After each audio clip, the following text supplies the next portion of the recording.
My name's Marissa. I'm 31, and for the past 3 years, I've been quietly grinding nights, weekends, holidays, no breaks. My coworkers thought I was unhinged, always taking extra shifts, turning down happy hours, skipping vacations like they were optional. Rumors flew. Some whispered I was hiding from a bad breakup. Others thought I was saving up for a world tour. No one ever guessed the truth. I was saving to buy a house. Not for me. For my parents. They've lived in the same crumbling two-bedroom for almost 3 decades.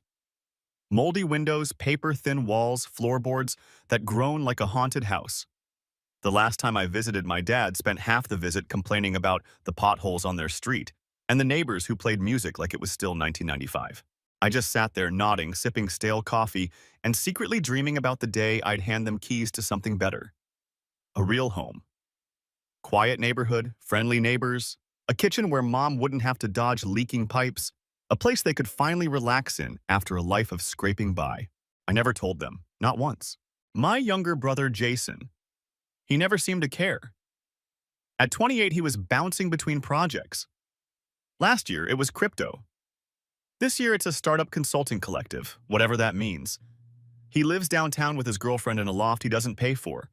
Our parents help with the rent because, he's figuring things out. Every Saturday, we do dinner at my parents'. It's tradition. Mom cooks enough food to feed a football team. Dad cracks open the wine he shouldn't be buying on his budget. Jason shows up with big news every week. I'm pitching an AI marketing app, he announced one evening while pouring hot sauce over his steak like a man possessed. It's going to disrupt the whole industry. My parents lit up like he'd just cured cancer.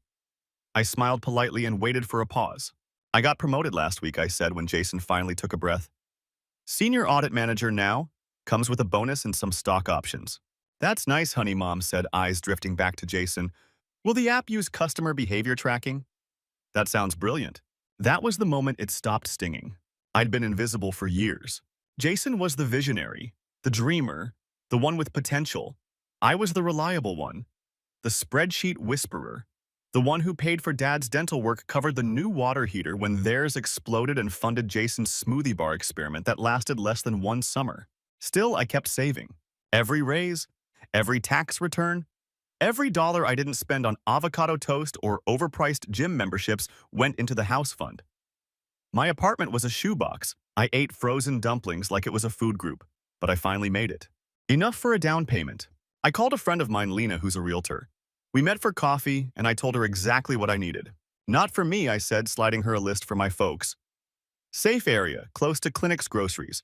Nothing flashy, no noisy neighbors, no traffic-heavy streets. That's a unicorn request, she said, half laughing, but she jotted it all down. Let me work my magic. So life went on. I worked. I saved. I endured more Saturday dinners where Jason explained how he was disrupting e-commerce, while Mom nodded like he was delivering a TED Talk. But in my head, I was already picturing my parents' faces when they saw the house. And then one dinner, the mood shifted. Jason came in waving a binder. Sophie and I have a real plan this time.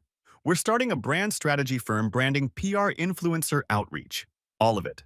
Wow, Dad said, pulling out his reading glasses. How much would something like that cost to get off the ground? Jason didn't flinch, about $180,000. And just like that, all eyes turned to me. I froze mid-chew. What? Well, Mom started carefully. You've been doing so well.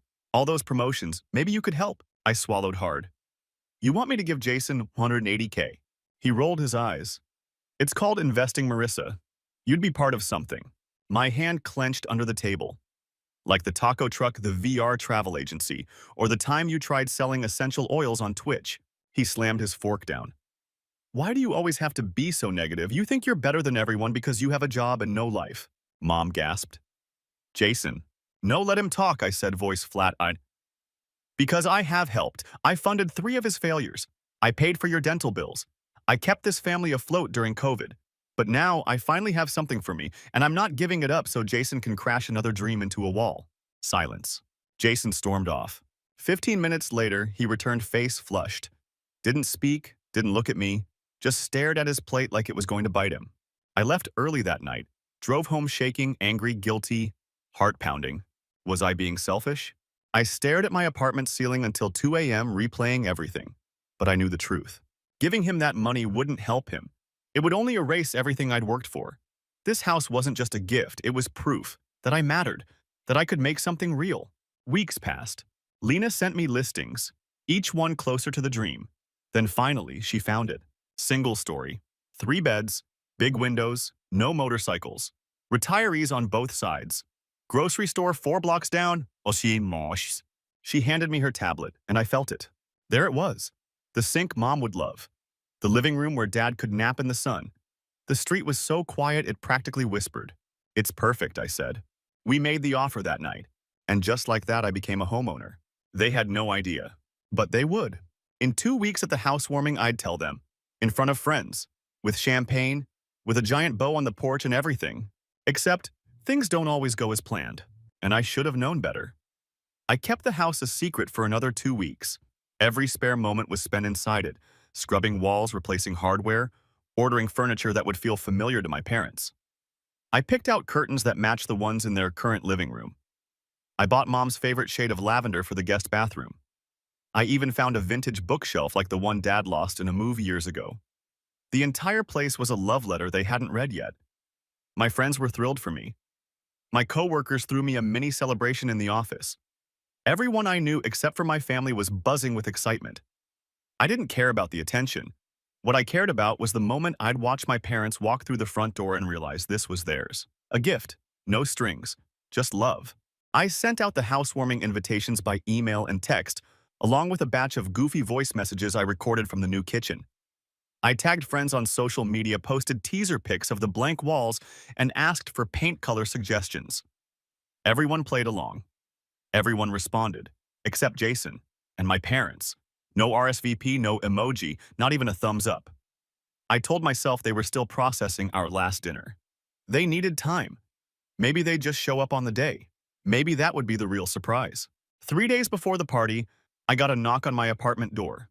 I opened it and there stood Jason, arms crossed, jaw set like he'd come to collect a debt. Without waiting for an invite, he walked in and started pacing like he owned the place. "We need to talk," he said. I stayed quiet, waiting for whatever was coming. "That house you bought," he continued, "sell it." I blinked. "Excuse me?" "You heard me," he said, voice clipped. "Sell it. Give me the money. You don't even need a house. You live alone. You've got no one to share it with." Meanwhile, I have a real plan, a real vision, and Mom and Dad are on board. I laughed one short, stunned laugh. "So let me get this straight.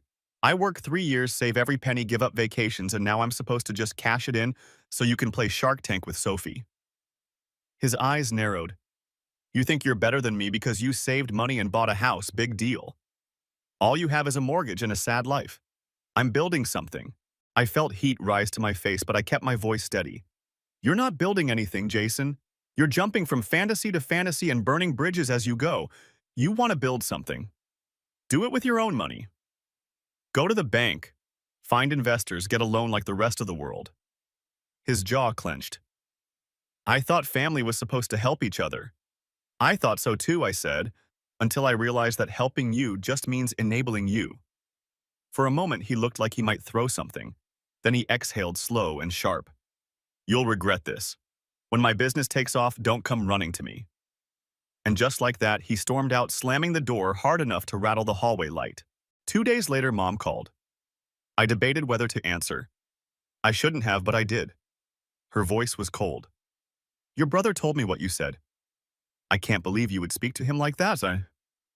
I sat down slowly. "Mom, he came into my apartment and demanded I sell my house. He needs this, Marissa. He has a dream, so do I. And mine doesn't require draining someone else's savings account." Her tone hardened. "You've always been selfish, but this is beyond." I didn't even get a chance to respond before she hung up. That one stung. Not because it was the first time she said something like that, but because I still hoped one day she wouldn't. The morning of the party came fast. I woke up with a mix of excitement and dread buzzing in my chest. I set everything up, candles lit, snacks out, music, low lights perfect. I'd even made a slideshow of the house's before and after progress.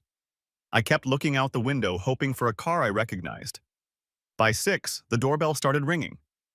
Friends arrived with wine and balloons. Colleagues showed up with heartfelt cards. My old roommate brought cupcakes from my favorite bakery. Everyone smiled, laughed, complimented the space. I welcomed them all. But part of me was still watching the door. By 8, the house was full. Everyone who mattered, everyone who chose me was there. I picked up my glass, clinked it gently, and cleared my throat. Thank you all for coming, I said. I know I told you this party was to celebrate my new home, but that's only half the story. The room got quiet. 3 years ago, I started saving not for me, but for my parents. I wanted to give them the kind of home they never had. A place without broken pipes or peeling walls. A space where they could finally breathe. I paused, scanning the room for their faces, but they weren't there. But somewhere along the way, I realized something. I was still chasing approval I was never going to get. Still trying to buy love from people who only looked at me when I had something to offer. I took a breath. So I made a choice. This house. It's mine now. I'm keeping it. And I'm not apologizing. The room stayed quiet for a heartbeat, then applause broke out. Real, honest clapping. I smiled a little embarrassed, but also deeply proud. That night, I danced in my kitchen with my college friends. I drank wine on the porch with Lena, who'd helped me make the dream real. I looked around and saw joy, warmth, connection, and not one trace of guilt. Just after midnight, when the last guest left, I turned off the lights and stood in the quiet. The air smelled like candle wax and pine wood. My feet ached. My heart didn't. I'd never felt more at peace. That's when my phone buzzed. Messages from my parents. We need to talk. Call us. We heard about the party. We'll accept the house. I laughed out loud. Not out of amusement, but disbelief. Accept it as if it were still being offered. As if they hadn't torched the bridge and now expected me to rebuild it. I didn't answer. I didn't even type out a response. I just placed the phone on the counter, turned it face down, and went to bed in my own room. My room. In my house. Bought with my money, built with my effort, filled with people who loved me for me, not what I could give them. The next morning, I woke up with sunlight streaming across the hardwood floors. I made coffee in silence and sipped it by the window. For the first time in years, I didn't feel like I owed anyone anything, until another knock came at the door. I didn't need to check the peephole. I already knew who it was. I opened the door to see both my parents standing there, each with a suitcase in one hand and a forced smile plastered across their faces. My dad had a large cardboard box tucked under his arm, and my mom's perfume hit me before she said a single word. "Morning, sweetheart," she said like nothing had happened. "Aren't you going to let us in?" My dad shifted his box and added, "We figured it was time." The housewarming seemed like a good moment to make the move official. For a second, I just stood there stunned. They weren't here to apologize. They weren't here to talk. They were here to move in. As if everything that had been said and done didn't matter. As if the house was already theirs. I stepped into the doorway, blocking their view of the living room. "You're moving in?" I asked slowly. "Well, yes," my mom replied, brushing imaginary lint from her blouse. "After what we heard at the party, we figured you were finally doing the right thing." I looked at my dad, waiting for him to correct her. He didn't. "You said the house was for us, Marissa," he added. "You told everyone." I let out a sharp breath, more laugh than exhale. "That was before you told me I was selfish. Before you said you were disgusted with me. Before you chose Jason again." My mom's smile faltered just slightly. "We were emotional," she said quickly. "You hurt your brother. He's fragile right now. You could have handled things with more compassion." "You're unbelievable," I whispered, not to her, not even to myself, just out loud like I needed to hear it. "You don't get to insult me, dismiss everything I've done, and then show up with suitcases like I owe you this. Like this is yours." My dad frowned. "We thought it was a misunderstanding. We figured once you cooled down, you'd realize how important this is for Jason. He's still trying to get his business off the ground. And I'm not here to fund that anymore," I said more firmly this time. "This house is mine. Mine. I bought it. I cleaned it. I painted it. I filled it with memories I hoped we'd make together, but clearly I was the only one who believed in that." My mom's voice sharpened. "You told people this was our house. What will they think now, Marissa?" "They'll think I changed my mind," I said. Which I did. Because people who truly love you don't use your sacrifices as stepping stones for someone else's dreams. My dad stepped forward, still holding the box like it weighed nothing. "We're your parents. You owe us, Marissa, after everything we've done for you." I narrowed my eyes. "What exactly have you done for me? Besides dismissing me, ignoring my accomplishments and enabling Jason every time he failed? He flinched but said nothing. My mom crossed her arms. You're making a mistake. This bitterness, it's not healthy. No, I replied. What's not healthy is being raised to believe I'll only ever be enough when I'm giving something away. She sighed loudly, as if I were a stubborn child refusing to share a toy. Fine, if that's how you want to play it. She turned on her heel and started back toward the car. My dad hesitated, then followed. I closed the door before they could say anything else. Locked it. Stood there with my hand still on the doorknob, heart pounding. For a long time, I didn't move. I just stood there, letting the silence wash over me like a reset. I thought I'd feel guilty. I didn't. I thought I'd cry. I didn't. What I felt was something I hadn't allowed myself in years. Relief. Over the next few days, I blocked their numbers. I muted Jason's posts. I cleared out my inbox of guilt-laced messages from extended family members who'd somehow already been fed their version of the story. She bought a house and decided she's too good for us now. She's punishing her own brother for having ambition. She's just bitter and alone. It was almost impressive how fast they rewrote the narrative. But I didn't argue. I didn't explain. I let the silence speak for me. Let them stew in it.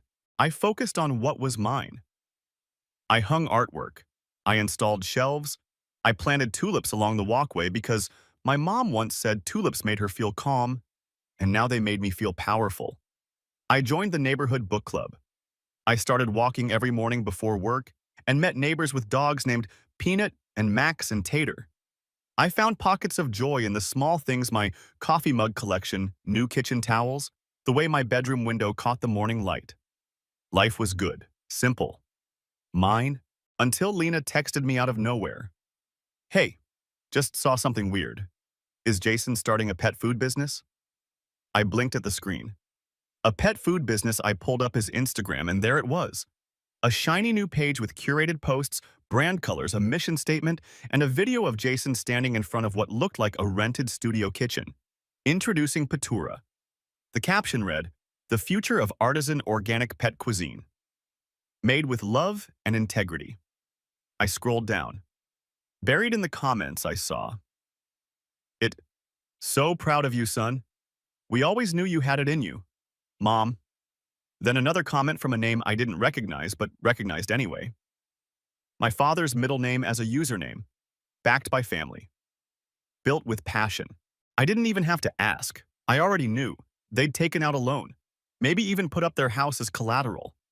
All for Jason. Again. I stared at my phone, torn between anger and disbelief. They couldn't help but gamble everything on him, even if it meant risking what little stability they had left. They'd do it 100 times over, and still look me in the eye and call it love. I thought about reaching out, saying something, warning them, but I stopped myself. I wasn't their keeper. I wasn't their safety net. I had been for too long, and where had that gotten me? I was done being the backup plan, the silent provider, the invisible daughter who kept everything running behind the scenes. Instead, I grabbed my keys and walked out into the sunlight. The neighborhood was waking up. Kids riding bikes, someone mowing their lawn, the air thick with the smell of cut grass and early spring. I walked to the local bakery and bought a cinnamon roll the size of my head. Sat at the corner bench and watched the world go by. My phone stayed in my pocket the whole time. No checking, no scrolling, no waiting for the next shoe to drop. When I finally got back home, I looked at the front door and smiled. The wreath I'd hung last weekend was crooked. I fixed it, then stepped inside and locked the door behind me, not out of fear, but finally for peace. A week after seeing Jason's new business post, I heard from my cousin Danny. We hadn't spoken in months, but she was always the one relative who saw through the noise. She texted a screenshot of a crowdfunding page. Jason and Sophie's dream deserves support. Help bring gourmet pet nutrition to the world, followed by a familiar list of contributors. My parents' names were at the top, listed as platinum donors. $50,000. I stared at the number like it would shrink if I blinked long enough. Danny added, "Did you know about this?" I didn't respond. Not because I didn't want to, but because I didn't know what I could say that would make any of it make sense. What do you tell someone when your family decides your hard work means nothing the moment your brother has another shiny plan? That your sacrifices can be rewritten in real time if it means preserving their favorites' delusions? Later that night, I sat in my living room, lights dimmed, jazz playing low in the background, trying to quiet the noise in my head. I wasn't sad, not in the way I used to be. I wasn't hurt either. The wound had already closed. It just left a scar that occasionally itched when triggered. But I couldn't shake this low hum of clarity that kept repeating the same message: they'll never change. I had thought foolishly that giving them the house would rewrite our history, that it would earn something I never had growing up: their full attention, their pride, their loyalty. But now I saw it for what it was. They weren't looking for a daughter. They were looking for a benefactor, and I had finally stopped paying. The next day at work, I was in back-to-back meetings when I saw another text from Danny. He's going viral on TikTok. I didn't even need to ask who. Later that evening, curiosity won out. I opened the link she sent and watched Jason pour canned pumpkin and brown rice into a mixing bowl while narrating with the confidence of a Michelin chef. "We believe your pets deserve meals crafted with the same care and quality you'd want for your own family," he said while Sophie filmed him from a ring light in their kitchen. It was cringeworthy in a way only people completely disconnected from reality could pull off. The comment section was filled with heart emojis and well-wishers. I scrolled until one user asked, "How did you fund this?" His reply stopped me. "We were lucky to have family who believed in us." I didn't get angry, I didn't scream, I just sat there staring at the screen, slowly nodding. Of course. He'd spin the story into a tale of inspiration. He'd make himself the underdog, rising with the help of unwavering love and support, ignoring the fact that someone else had been the scaffolding he'd stood on for years. That's how it always worked in our family. Rewrite the facts. Gloss over the inconvenient parts, keep the fantasy alive. 2 days later, I got a message from Lena. "You'll never guess who just called me." My stomach tightened. "I already had a pretty good idea. Your mom?" She confirmed, asking how much the house is worth and if you'd be open to gifting it back to the family. "She said she believes you're just going through a phase." I laughed before I could stop myself. It wasn't even funny. It was absurd. "She actually said that?" I asked. "Word for word," Lena replied. I didn't know what to say, so I told her I'd pass it along, but honestly, I figured you'd want to know. No. I thanked her, heart pounding. Not from fear, but from the sheer audacity of it all. They weren't done trying. They thought they could still manipulate their way into the life I had built without them. Still thought I could be guilted back into being useful. That night, I sat down and wrote a letter. Not to send, but to say what I knew I'd never get to say face to face. I wrote to my parents explaining that the house wasn't the point. It never was. The point was that I had spent years trying to prove my love through effort, through sacrifice, through giving, until there was barely anything left. And every time they showed me where their loyalty lay. I told them that Jason would always be their star, no matter how many times he tripped over his own ego. That I finally understood I was never going to be enough, not for them. But I was finally enough for me. I folded the letter, tucked it into the back of a book on my shelf, and let it be. Time passed. I kept moving forward. I upgraded my backyard, planted a few more trees, started a monthly dinner rotation with new friends from the neighborhood. People who saw me, not what I could provide. I got a promotion at work that came with less stress and more freedom. For the first time, I could breathe without feeling like I had to earn every inhale. And then, one afternoon, Lena called again. "You're not going to like this," she said. "Your parents reached out to another realtor. They're selling their house." I blinked. "What?"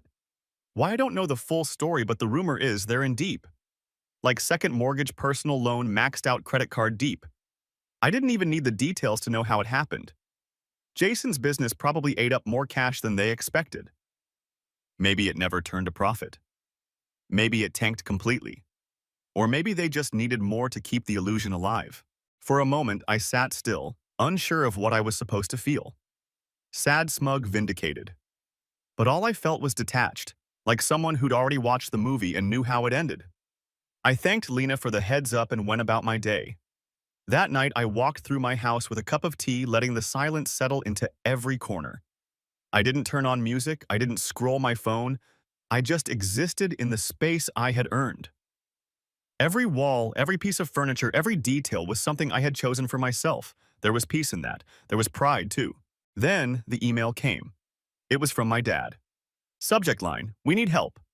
The body of the message was short. "Marissa, we're in trouble. Jason's business didn't work out and we've overextended. We might lose the house. We didn't know where else to turn." No apology, no acknowledgement of how we got here. Just another call for rescue. I stared at the screen, 100 memories flooding in, bills I'd paid, tears I'd hidden, sacrifices I'd made while they praised someone else. And now they were reaching out not because they saw me, but because they needed something again. I closed the laptop and walked to the window. Outside, the sky was painted in soft oranges and fading blues. It was a beautiful evening. I thought about what it would cost to step back into that role, what it would take to pull them out again. And then I thought about what I'd be giving up in return, my peace, my boundaries, my freedom, and suddenly the decision wasn't hard. I didn't answer the email. Not right away. I didn't delete it either. I just left it there unread in the inbox like a dusty box on a high shelf I wasn't ready to open. For 3 days, I went about my life as usual. Morning walks, work meetings, grocery runs, dinner with neighbors. No one knew there was a message sitting in my inbox waiting for a reply. No one could tell anything was different. But every night before bed, I'd open my laptop and stare at the subject line, wondering if I should write something, anything. A sentence, a question, a boundary. But each time I closed the lid without typing a word because deep down, I already knew the truth. There was nothing left to say that would change what they believed or how they saw me. And I wasn't looking to be rescued from their silence anymore. I had already rescued myself. By the 4th day, a second email arrived, this time from my mother. "We're truly sorry," it read. "We should have listened. We shouldn't have pressured you. We were just so desperate to see Jason succeed. He promised us this time would be different. We thought we were helping him become something great. And now we're losing everything." It was signed Love Mom, like we were still close, like the word itself could cover the gap between their choices and mine. I read it twice. I didn't feel anger, not anymore. Just something heavier and quieter. Grief, maybe. Not for what they were going through, but for the version of me that used to bend herself into knots trying to be enough for them. That version of me would have jumped to their rescue. She would have dipped into her savings without hesitation. She would have justified it as doing what a good daughter does. But she no longer lived here. I'd buried her the day I moved into this house. Later that evening, Lena called again. "I hate to keep being the bearer of family updates," she said cautiously, "but they listed the house. It's official now. They're downsizing into a 1-bedroom rental near the freeway. It's not great, but it's what they can afford." I thanked her quietly. I could tell she was waiting for a reaction, maybe some flash of vindication or relief. But all I could say was, I hope they find peace there. Because I did. I truly, honestly did. I wasn't rooting for their downfall. I just wasn't going to stop my own life to prevent it anymore. Lena hesitated before ending the call. "I know this might sound weird," she added, "but I'm proud of you. It takes a lot not to go back, especially when it's family." I smiled at that. Not because I needed the validation, but because she was right. Choosing not to go back was harder than staying stuck. Every day, I didn't respond every time I held my ground. I felt like I was finally learning how to put myself first, without guilt attached to the decision. That weekend, I repainted the guest bedroom. It had been soft yellow before, the color I'd picked when I thought my parents might stay there on weekends. I changed it to a pale blue-gray, something calming and neutral. A room for future friends, maybe visiting cousins or a partner someday. Not for people who only saw the space as a fallback plan. I moved the antique mirror they once gifted me to the hallway, not because I cherished it, but because it looked good in the light there. I didn't throw anything out. I just rearranged until everything in the house felt like mine again, even the memories. The next message didn't come by email. It came by mail, a handwritten letter from Jason. His handwriting was still uneven, like he rushed through school just fast enough to pass, but never learned to slow down. The envelope had no return address, just my name perfectly centered like a challenge. I opened it slowly, half expecting more blame, more justifications, more empty apologies dressed in charm. But it wasn't that. The letter was short. "I don't blame you. Not really. You did what was right for you. I was angry because I knew I messed up again, and you were the mirror that showed me. You were always the one holding everything together, and I pretended like that didn't matter. I don't expect anything from you. Just wanted to say I'm sorry. I hope you're okay." It wasn't poetic. It wasn't dramatic, but it was the first time I'd seen even a flicker of ownership from him. And for a moment, I didn't know how to feel. I placed the letter in the same drawer where I'd hidden my unsent note to my parents. 2 versions of closure I never asked for but needed all the same. I didn't write him back. Not because I wanted to punish him, but because I'd already made peace with the silence. That peace wasn't conditional. It wasn't performative. It was earned through years of learning where to draw the line and mean it. 3 weeks passed without another message. The house felt lighter somehow, like the emotional tension had finally burned off, and all that remained was space room to live, to breathe, to invite in the future. I started seeing someone, a kind architect who lived down the street. His name was Eli. We met at a community gardening event I almost skipped. He noticed the way I arranged the seedlings in perfect rows, said it reminded him of drafting blueprints. We talked for an hour without realizing it. Our first date was coffee, our second was a movie night at his place, and by the third, I didn't feel like I had to explain the silence I came from.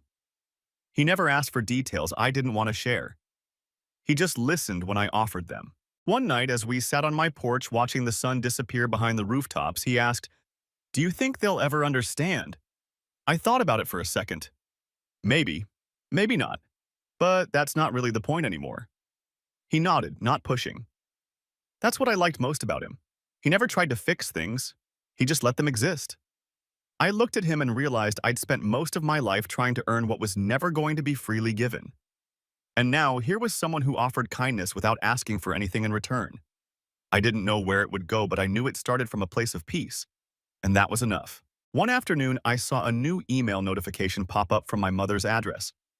I hovered over it, heart steady, not scared, not sad, just still. The subject line read, "We're sorry." I clicked it open. The message was long this time, a mix of reflection and regret, saying they never meant to choose favorites, that they didn't realize how much they had asked of me, how deeply they had failed to see me.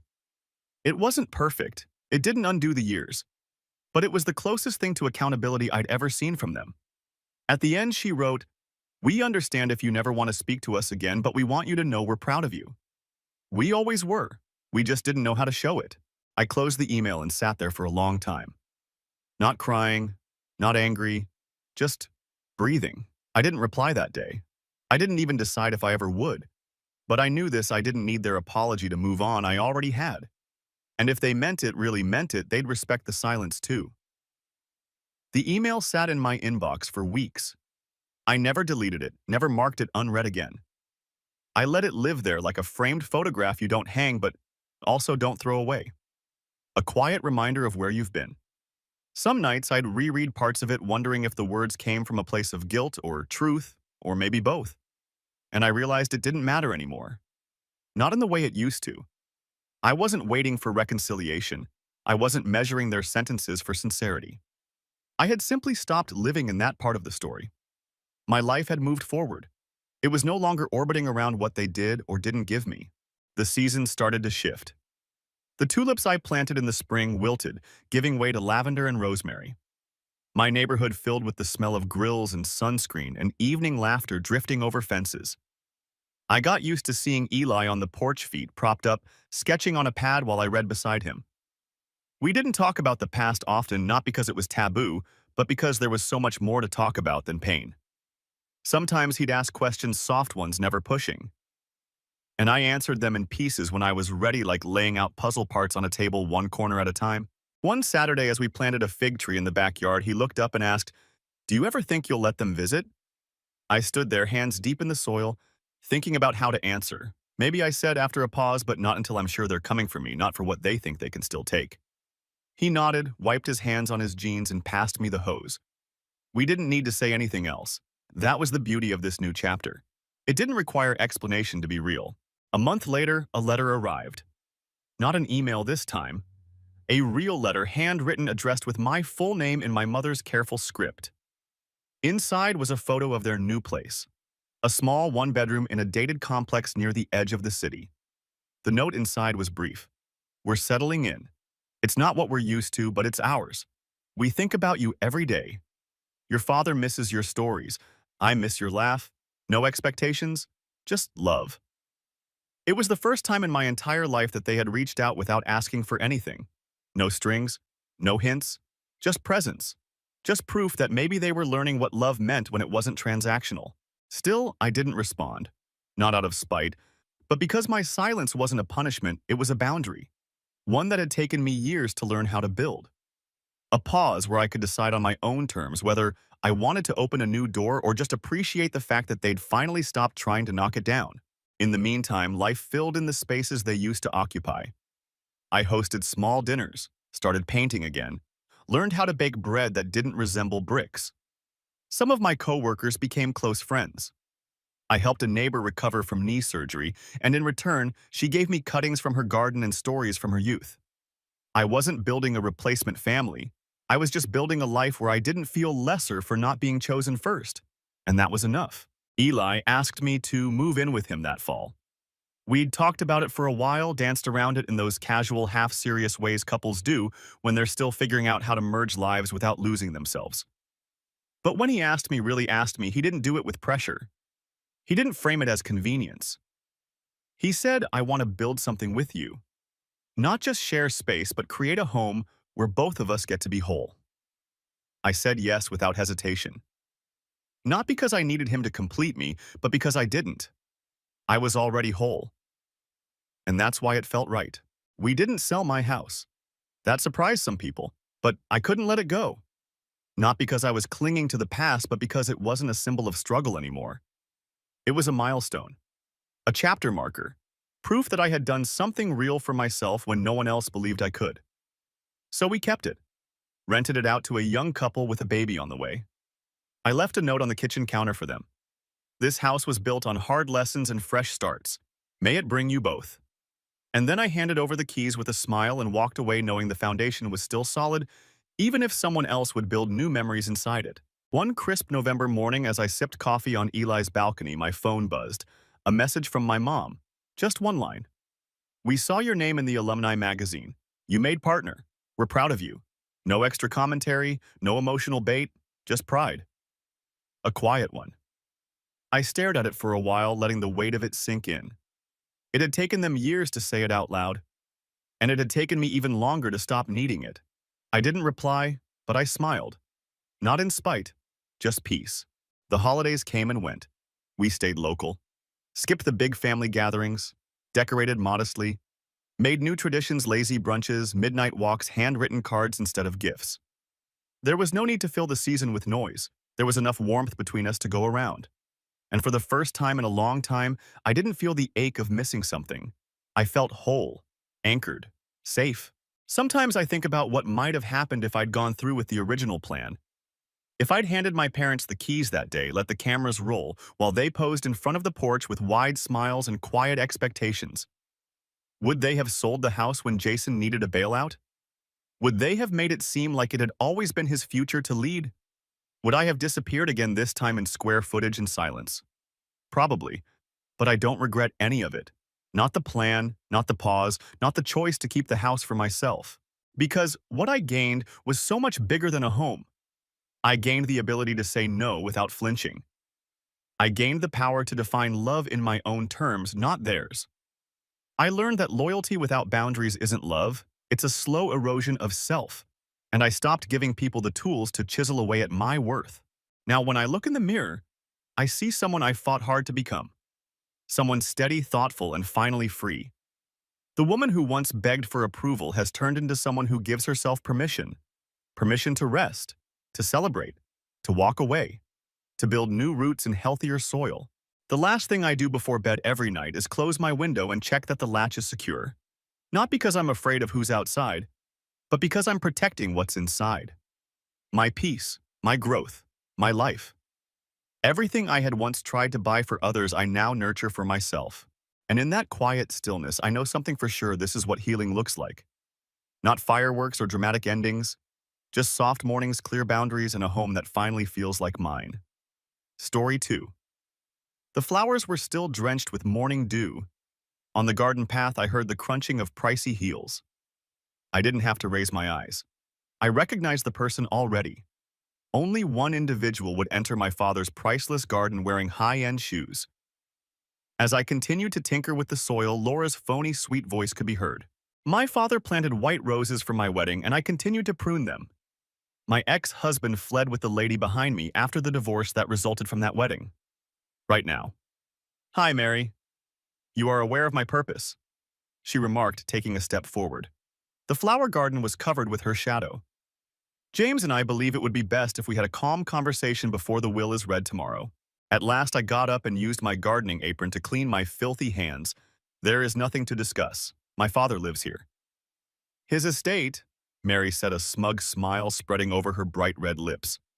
And we think we should get a fair part because James was like a son to John for 17 years. I felt the weight of the garden scissors abruptly increase. Are you referring to the same James that had an affair with his wife? The secretary and my father's daughter, I inquired. Mary waved her manicured fingers as if it didn't matter, saying it was all in the past. John pardoned him. Until she stopped for a fact, they continued to play golf every Friday. Only 3 weeks had passed since my father's departure. It was still painful. And now, this woman was circling around what she believed she could easily seize like a vulture. James would have received nothing from my father, I said, straightening my posture. He wasn't a fool, but he made a lot of mistakes. For a moment, Mary's phony grin wavered. Let's see. Frank, your brother, appears to disagree. I shuddered at the thought of my brother. The funeral was the last time we had talked. He talked to me less and consoled James more. Did you speak with Frank? I inquired. Oh dear? Mary lowered her voice and leaned closer. It's not only discussion that we've done. He's been really beneficial. I tightened my hold on the garden shears, recalling a story my father told me. Lauren, the flowers require a firm hand, but never a rough one. There is a place for even the thorns. Quietly, I murmured, Mary, leave my property, before I lose the ability to be courteous. Her chuckle had a harsh, disagreeable sound. Your land. That's quite cute, Laura. This mansion is worth millions. Were you truly under the impression that you could keep it to yourself? While the rest of us have nothing, you pretend to play home in your father's mansion. This home was built by my father himself. My voice was steady as I spoke. One brick at a time. Even though I was furious, I talked calmly. He created every room and planted every tree. Money isn't the issue here. It concerns what he constructed, about what he wants to abandon. Mary gave a little chuckle. Legacy. Hurry up. Laura, it's all about the money. And when they read the will tomorrow, at last you will understand. At the garden gate, she halted her progress. Oh, and you'd better get packing. Before we move in, James and I will need at least a month to do the necessary repairs. Down the walkway, her heels clicked away. I glanced at the blooms below. My unsteady hands crushed them, leaving dirt stains on their white petals. I could only see red now, even though my dad used to say that white flowers symbolized a new beginning. I took out my phone and made a call. I know one person who would get it. Julie. It's me. Mary just stopped by. Yes, she is as terrible as we anticipated, I said. Would you be able to visit? Something has to do with the will. I need to discuss this with you. She spoke in a steady, powerful voice. In half an hour, I'll be there. Do not be concerned, Laura. They don't realize how intelligent your dad was. After I ended the call, I noticed something. There was a little envelope protruding from behind a rose bush. There was morning dew on the corner. I immediately recognized the penmanship. It bore my name and belonged to my dad. My hands trembled as I lifted it up, wondering how long it had been buried there. In the midst of the thorns, the weight of the envelope suggested that it contained more than simply text. I flipped it over in my palms and muttered, Well, Dad, you seem to have given me one final surprise. As Mary's car's sound faded away, I felt like I had the first clue to a puzzle as I stood in the garden. My dad had departed. I suspected Mary and James were going to learn they had messed with the wrong person regardless of their strategy. Julie arrived just as she had promised. She entered with a bottle of wine in one hand and her legal folder in the other. We might need this, I thought. As she entered her father's study, she held up the wine and said, partly smiling. I sat on the edge of Dad's leather chair, still holding the sealed package. His old books and pipe still filled the room. I wasn't prepared to trust Mary's intentions with everything. You still haven't opened it. With a loud bang, Julie put her folder down and inquired. I desired to hold out for you. As I turned the envelope between my fingers, once again I spoke quietly. According to Mary, Frank is assisting them. I didn't want to deal with it alone after that. Julie filled 2 large wine glasses. Your father made it very apparent that some topics should only be spoken when appropriate. I glanced up. What are you saying? She gave my glass to me. Laura opened the mail with shaking fingers. Yes, I did. I took the envelope open. There was a little key and one piece of paper inside. I read aloud to you, Lauren. In my imagination, I could practically hear my dad's voice. Given how humans behave if you're reading this, someone has already begun pursuing the estate. It's probably Mary. I always thought of her as a shark. No heart, just fangs. Julie chuckled into her glass of wine. My desk's bottom drawer can be opened using the key I've supplied. Everything you need to safeguard what is legally yours is included here. Do you remember the chess lesson I gave you to save the most crucial component you may occasionally have to give up a smaller one? Dad, love. I glanced up at Julie. She was on her way to the desk already. You were aware of this? I inquired. Planet, I assisted him. Waving for me to come use the key, she acknowledged. 7 months ago, immediately after learning that he was ill, your dad came to me. He was fully aware of the potential outcomes. With ease, the door snapped open. There was a USB device and a sizable folder within. Prior to checking those, sitting on the edge of the desk, Julie said, regarding tomorrow's will reading, there is something you should be aware of. 2 days before to his death, your father appended something known as a codicil. A what? She clarified that my request for a revision to the will would completely upend everything. I spread everything out on the desk after opening the folder. Hundreds of pictures poured out. In a parking lot that is dark, Mary meets someone. James enters the office of a lawyer. Julie didn't own that. Additionally, documented bank statements and emails were there. My father had them investigated. Not simply peered into, but whispered. Julie smiled sharply as she spoke. They followed him. Pointing to the USB disk, she said, Mary's attempt to pay off your dad's nurse is captured on camera. 3 days before his death. She wanted to know the well's details. As I took up one of the pictures, my hands shook. Is that Frank? I inquired. 2 weeks prior to Dad's death, Mary and I met. Julie gave a nod. Look at the following one, though. My brother was seen exiting the meeting in the second picture. He seemed ill, angry, and repulsed. He appeared to be clutching a check. According to Julie, he delivered the check directly to your father and retained it as evidence. Your dad knew he needed to take immediate action at that point. However, Mary claimed that Frank was assisting them. Confused, I said. Your brother was acting, Julie clarified. In reality, he assisted your dad in obtaining evidence of their actions while providing them with just enough information to make them feel secure. I sank back into the seat. My mind is racing. How come he didn't inform me? Julie explained that Mary needs to feel in charge. Then she opened her briefcase and took out more papers. Mary and James will believe they have won when I read the will tomorrow. According to Julie, they will receive a significant portion of the estate from the first reading. I sprang to my feet so quickly that my wine glass overturned, causing crimson wine to splash into the carpet. Let me be done? Julie raised her hand and spoke. The codicil then comes into force. Laura, your dad set a trap. A provision that reveals all of their deceit and ploys is activated as soon as they accept the bequest. Everything is made public, even the bribes, films, and pictures. I examined every piece of evidence that was strewn across the desk. At last, it made sense. In order to expose themselves, he gave them the impression that they had triumphed.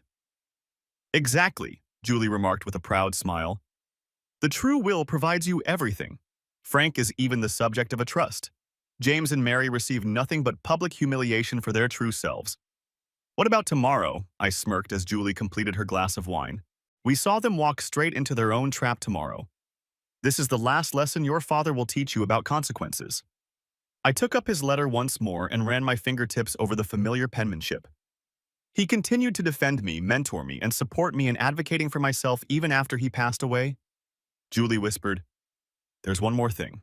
Tonight Frank would like to see you. You need to know something before tomorrow, he says. As the sun started to drop, I peered out the study window. I reflected about my father's meticulous preparation, my brother and Mary's smug smirk in the garden. I said, Tell him to come. Time for a family discussion. It was after dark when Frank arrived. He didn't resemble the self-assured man who stood behind James at the burial. He had black bags beneath his eyes, and his elegant suit was crumpled.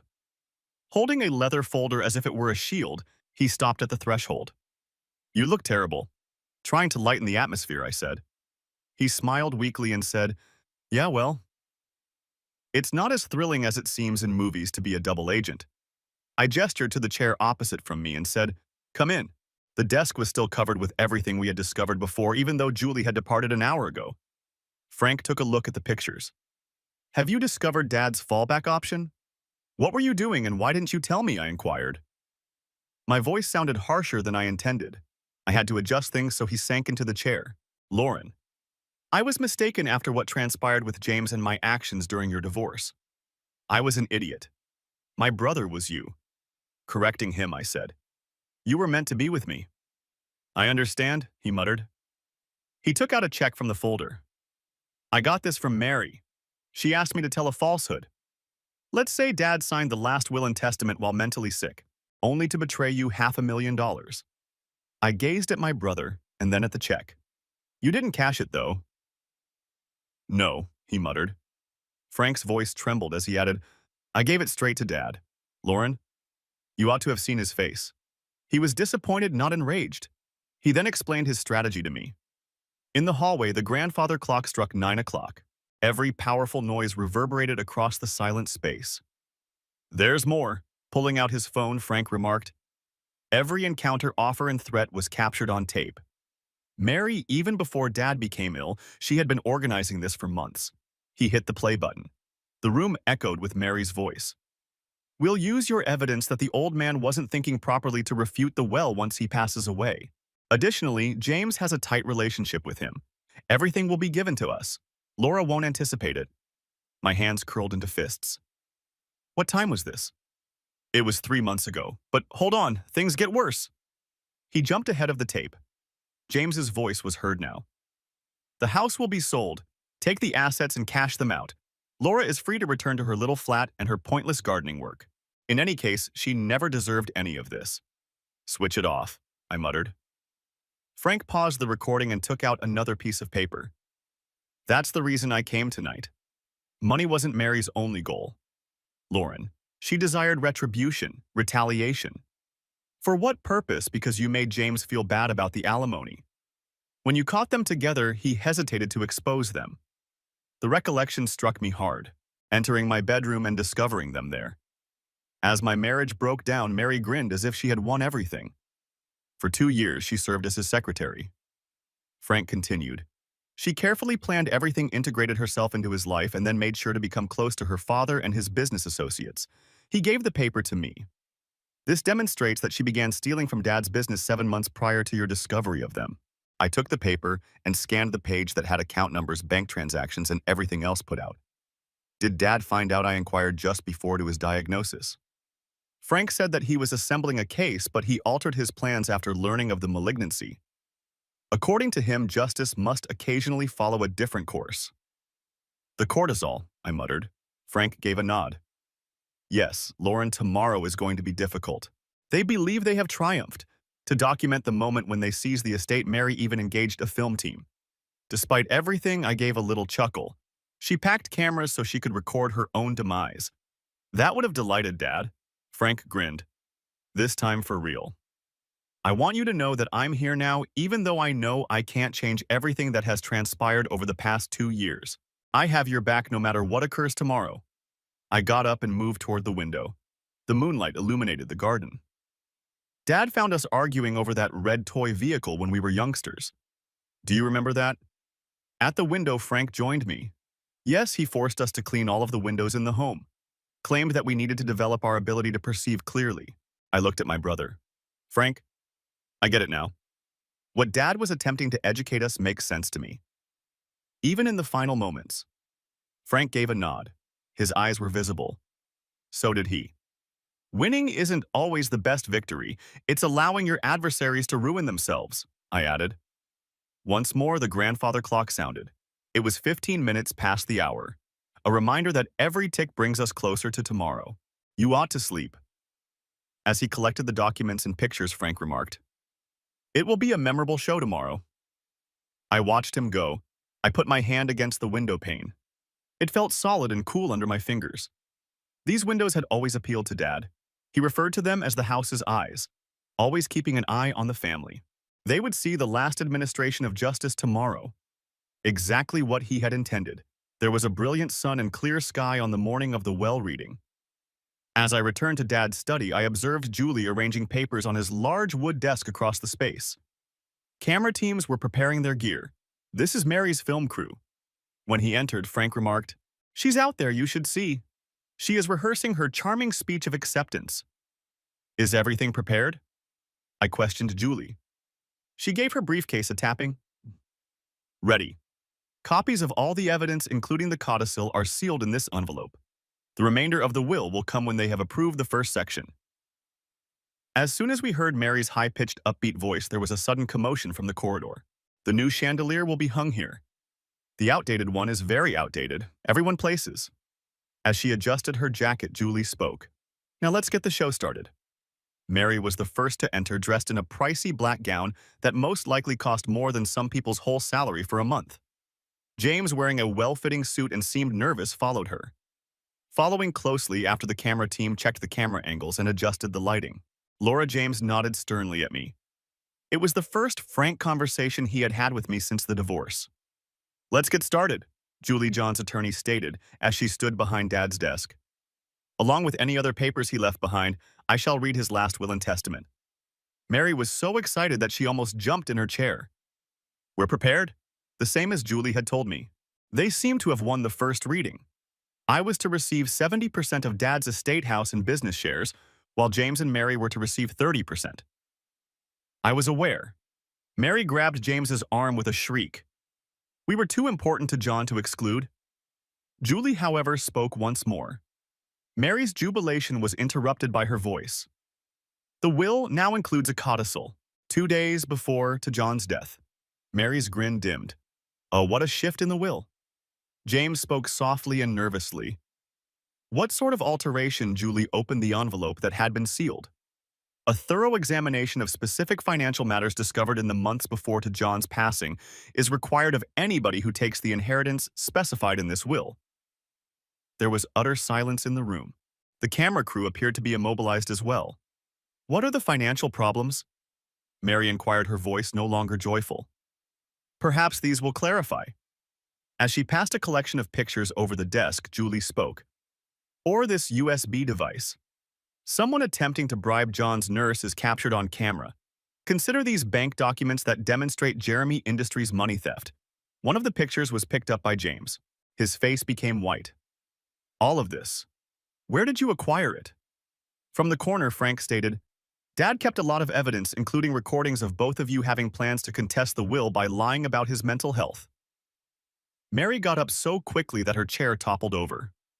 "Now switch off those cameras." "Oh no," I replied, taking a step forward. "The camera remains in place. Remember that you wanted this moment captured on camera." "This is not possible." She lost her temper. "Tell them they can't do this, James." However, James continued to gaze at a single picture of him bringing private documents into the office of a competitor. Julie calmly remarked, "The codicil is very clear. This proof will be forwarded to the authorities if you attempt to take any portion of the inheritance. You make the choice." "Choice?" Mary gave a sour laugh. "Which choice? We're trapped by you." "No," I informed her. "You have yourselves trapped. You got here because of every lie, every scheme, and every attempt to grab something that wasn't yours. You are to blame for this. You are to blame for this." She turned on Frank and yelled, "You were meant to assist us." Frank gave a shrug. "I was helpful, but not to you." "James," she pleaded, "speak up." James's hands were trembling, but he was already on his feet attempting to fix his tie. "Mary, it's over. We were defeated." "It's the devil." She let out a scream. "That girl cannot win. She is nothing." Dad's voice was heard clearly when that girl arrived. "My daughter's on the other side of the room." Everybody froze. A video had been pressed play by Julie. On one of the displays, Dad's visage showed up, appearing powerful yet exhausted. It had been captured a few days before to his passing. "And you've shown your true colors if you're watching this," he continued. "As I had anticipated. I anticipated that you would." In the video, Dad's voice was heard. "Consequences are always a better teacher than greed." Mary withdrew slowly toward the door, her mascara streaking black over her cheeks. "It's not over yet." She gave a hiss. Julie answered quietly, "Actually, yes it is. The front hallway is where the cops are waiting." They want to discuss the stolen funds with you. I advise you to collaborate. When they choose your penalty, it may be useful. I sensed my dad's presence throughout the room as the police removed Mary and James as the cameras continued to film. He had everything arranged not just to safeguard his reputation and company, but also to provide one last lesson in patience, fairness, and honesty. All right, Frank whispered into the silent chamber. I suppose their big moment was caught on video. Not the one Mary had hoped for, though. In the worst way possible, the subsequent media attention was just what Mary had desired. By nightfall, my phone was going non-stop with calls from reporters and news vans were parked outside. Frank turned up the volume on Dad's ancient TV in the study and said, "You have to see this." Every channel was showing Mary's arrest.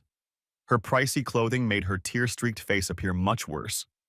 Numerous instances of fraud have been discovered throughout the Jeremy Industries probe as police officials allowed her to board a squad car. The reporter stated, "Switch it off." I rubbed my forehead as I spoke. I am no longer able to view. At that moment, Julie ran into the room, grinning broadly and holding out her phone. "It improves," she remarked. Just now, the district attorney phoned. They discovered phony businesses, offshore bank accounts, and more. Mary wasn't only pilfering from her father's company, she was in charge of a whole fraud scheme. And I said, "James, I have no idea why. He was still important to me."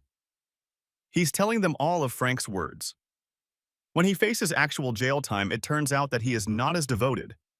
We all jumped when there was a loud knock on the study door. A police detective entered and took a quick look. He apologized, Miss Jeremy. "We need to review some recently discovered evidence. There's more." I gestured for him to sit as I requested. "Now what?" "In Miss Henry's apartment, we discovered paperwork." "Oh," he said. "It appears that she has previously engaged in similar behavior. She has attempted the same thing with other affluent families in at least 3 previous situations, but she has never advanced this far." Julie bent over. "Other households? Indeed. She usually got close to them by working for them or through mutual friends. The detective explained then she'd find ways to take over their money and property." He opened a folder and slid it across the table. "Sound familiar?" "The secretary job," I muttered. "It wasn't random." No, it wasn't. The detective confirmed she targeted your ex-husband because of his link to your father's business. The affair. That was just her way in." I felt sick to my stomach. For 2 years, I had blamed myself for the end of my marriage. But now everything looked different. "There's one more thing," the detective said. "We found this in her private files. It's a full plan of what she was going to do once she took control of the estate." He handed me a paper that made my heart freeze. It had detailed notes about accidents that could happen to me after the house was transferred.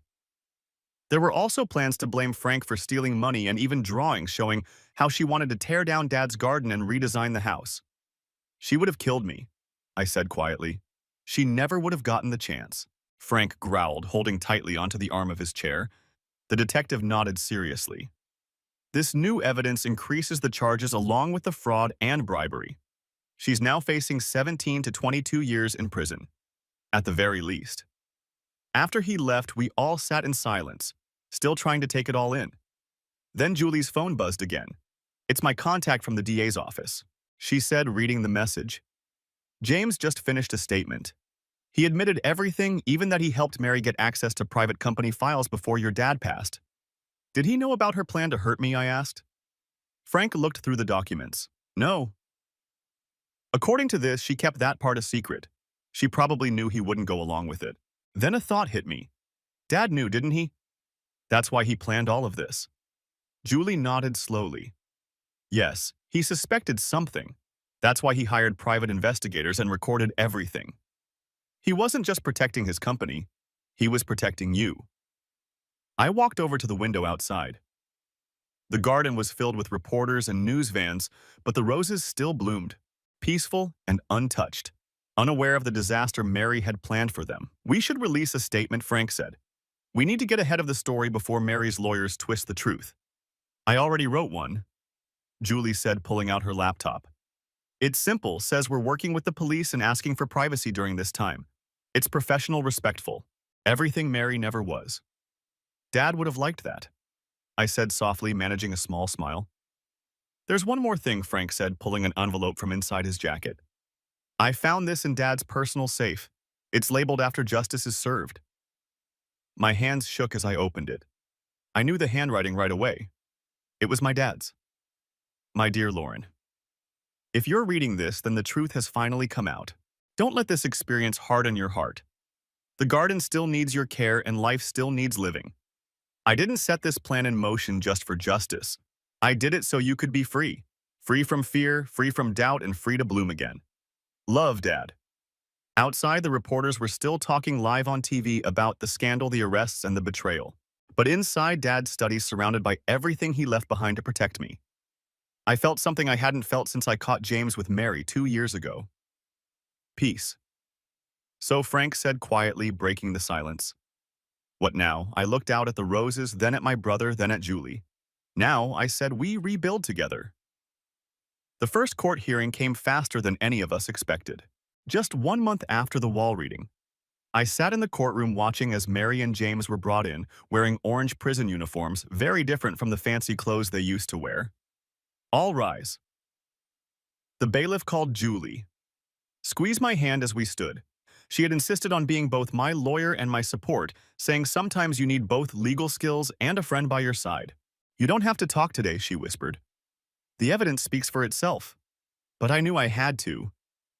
Dad's last letter said not to let this make me bitter. Staying quiet would feel too much like fear. As Mary walked past our bench, her eyes met mine. I saw pure anger in her face, but something else to fear. Her lawyer had been trying to make a deal, but the district attorney wasn't going to agree. Not with all the proof stacked against her. Your Honor, the prosecutor began, the state would like to submit exhibits A through F showing 2 years of fraud and planning.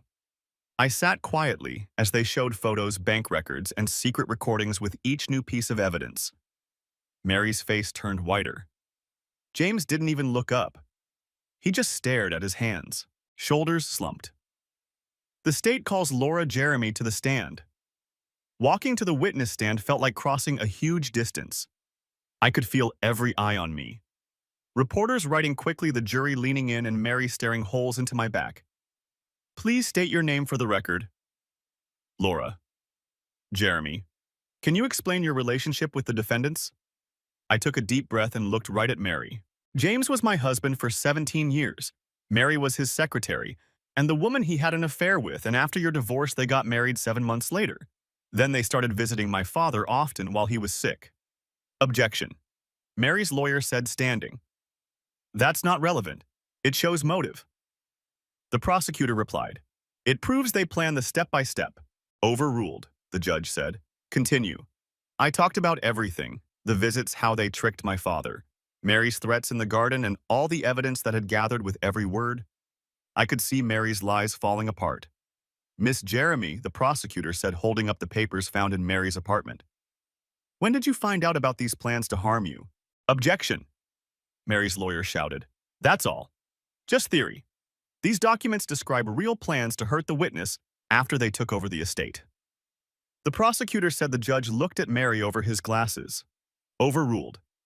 I found out after their arrest, I said calmly. My father thought something like this might happen. That's why he collected all that proof. That's why he changed as well. He was still protecting me even after he passed away. Suddenly Mary stood up, the sound of her handcuffs loud in the room. He was a controlling old man who couldn't stand to see his precious daughter lose anything. Mary shouted, This whole thing is a setup. Miss Henry, sit down. The judge ordered firmly. You think you've won? Mary yelled at me. You think this is over? I made your husband leave you once. I ruined your marriage, and I'll find a way to ruin everything else too. The courtroom broke into chaos. Officers rushed to hold Mary back as she kept screaming threats. James looked like he wished he could disappear. Order, the judge shouted, slamming his gavel like thunder. Remove the defendant. As they dragged Mary out of the courtroom, still shouting, I caught Frank's eye. He gave me a small nod. Everything she just screamed had been recorded in court, destroying any chance she had of gaining sympathy from the jury. The judge called for a break, and Julie quickly guided me out of the courtroom in the hallway. Reporters shouted questions, but Julie led me past them like a pro. Once we were in a quiet room, she let out a breath. Well, she said, That outburst just sealed her fate. Did you see James's face? Frank said as he joined us and closed the door. He finally saw her for who she really is. I dropped into a chair feeling completely drained. Dad knew. He knew exactly how she'd react when she was cornered. People like her can't handle losing control. Julie said, checking her phone. The DA just texted me. They're moving forward with more charges because of what she said in court. How much time is she facing now? I asked. 36 to 40 years at least, Julie replied. James might get less for helping, but he's still looking at 12 to 17. I thought of Dad's roses still blooming peacefully in the garden. He always said the truth finds its way to the light eventually. Speaking of truth, Frank said, there's something else you need to know. It's about Dad's evidence, something we found in his safe this morning. Back in Dad's study, Frank pulled out an old worn leather journal. The police found this during a final search of Mary's apartment. He said it was hidden in a fake bottom of her desk drawer. What is it? I asked, reaching for the journal. Frank held it back for a second. Before you read this, you need to understand. Dad knew about it. That's why he was so sure about Mary's real intentions. Julie leaned forward. Is this what I think it is? Frank nodded. Yes, her playbook. It's a detailed record of every family she's targeted, every scam she ran, including her original plans for us. Frank opened the journal to a marked page and began to read. The Jeremy family is the perfect target. Rich father, tense family relationships, a daughter who trusts too easily. The husband is the weak point, easily fooled by compliments and attention. My stomach turned. Stop. You need to hear this, Lauren, Frank said, continuing. Phase 1. Complete. Marriage destroyed. Phase 2. Separate the daughter from her support system. Phase 3. Earn the father's trust. Final phase. Remove all obstacles permanently. That's when Dad confronted her, isn't it? I asked, remembering how suddenly he'd insisted on changing his will. Julie nodded. He showed me this journal 2 months ago. That's when we started building the case. There's more, Frank said, flipping to another section. She wasn't working alone. There's a whole group behind these scams. Names, dates, bank accounts, everything. Just then, a sharp knock broke the silence. The detective from earlier stepped into the room, looking even more serious than before.